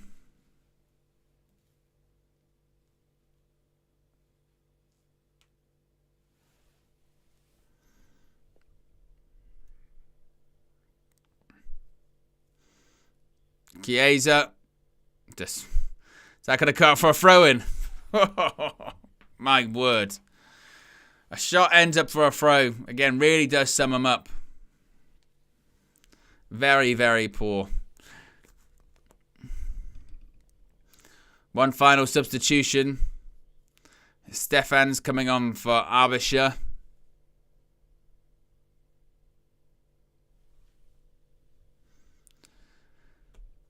And he's going to come on really for only like 30 seconds or something.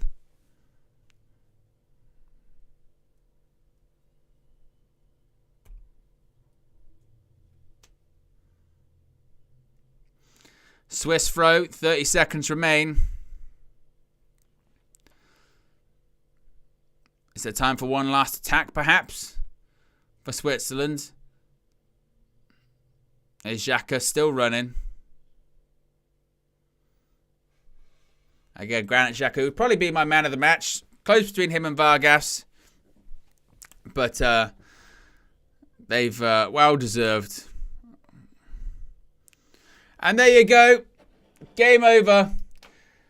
For just the second time in their history, Switzerland are into the quarterfinals. The last time, well, it was in the last Euros when they knocked out France. The holders are heading home again. And not only are they heading home, they're being really shamed home by Switzerland, who have been just far superior, far better, and thoroughly deserve their victory as they've knocked the champions out. Switzerland are the first team in Euro 2024 to make it into the quarterfinals again with ease, and fully deserved. Absolutely.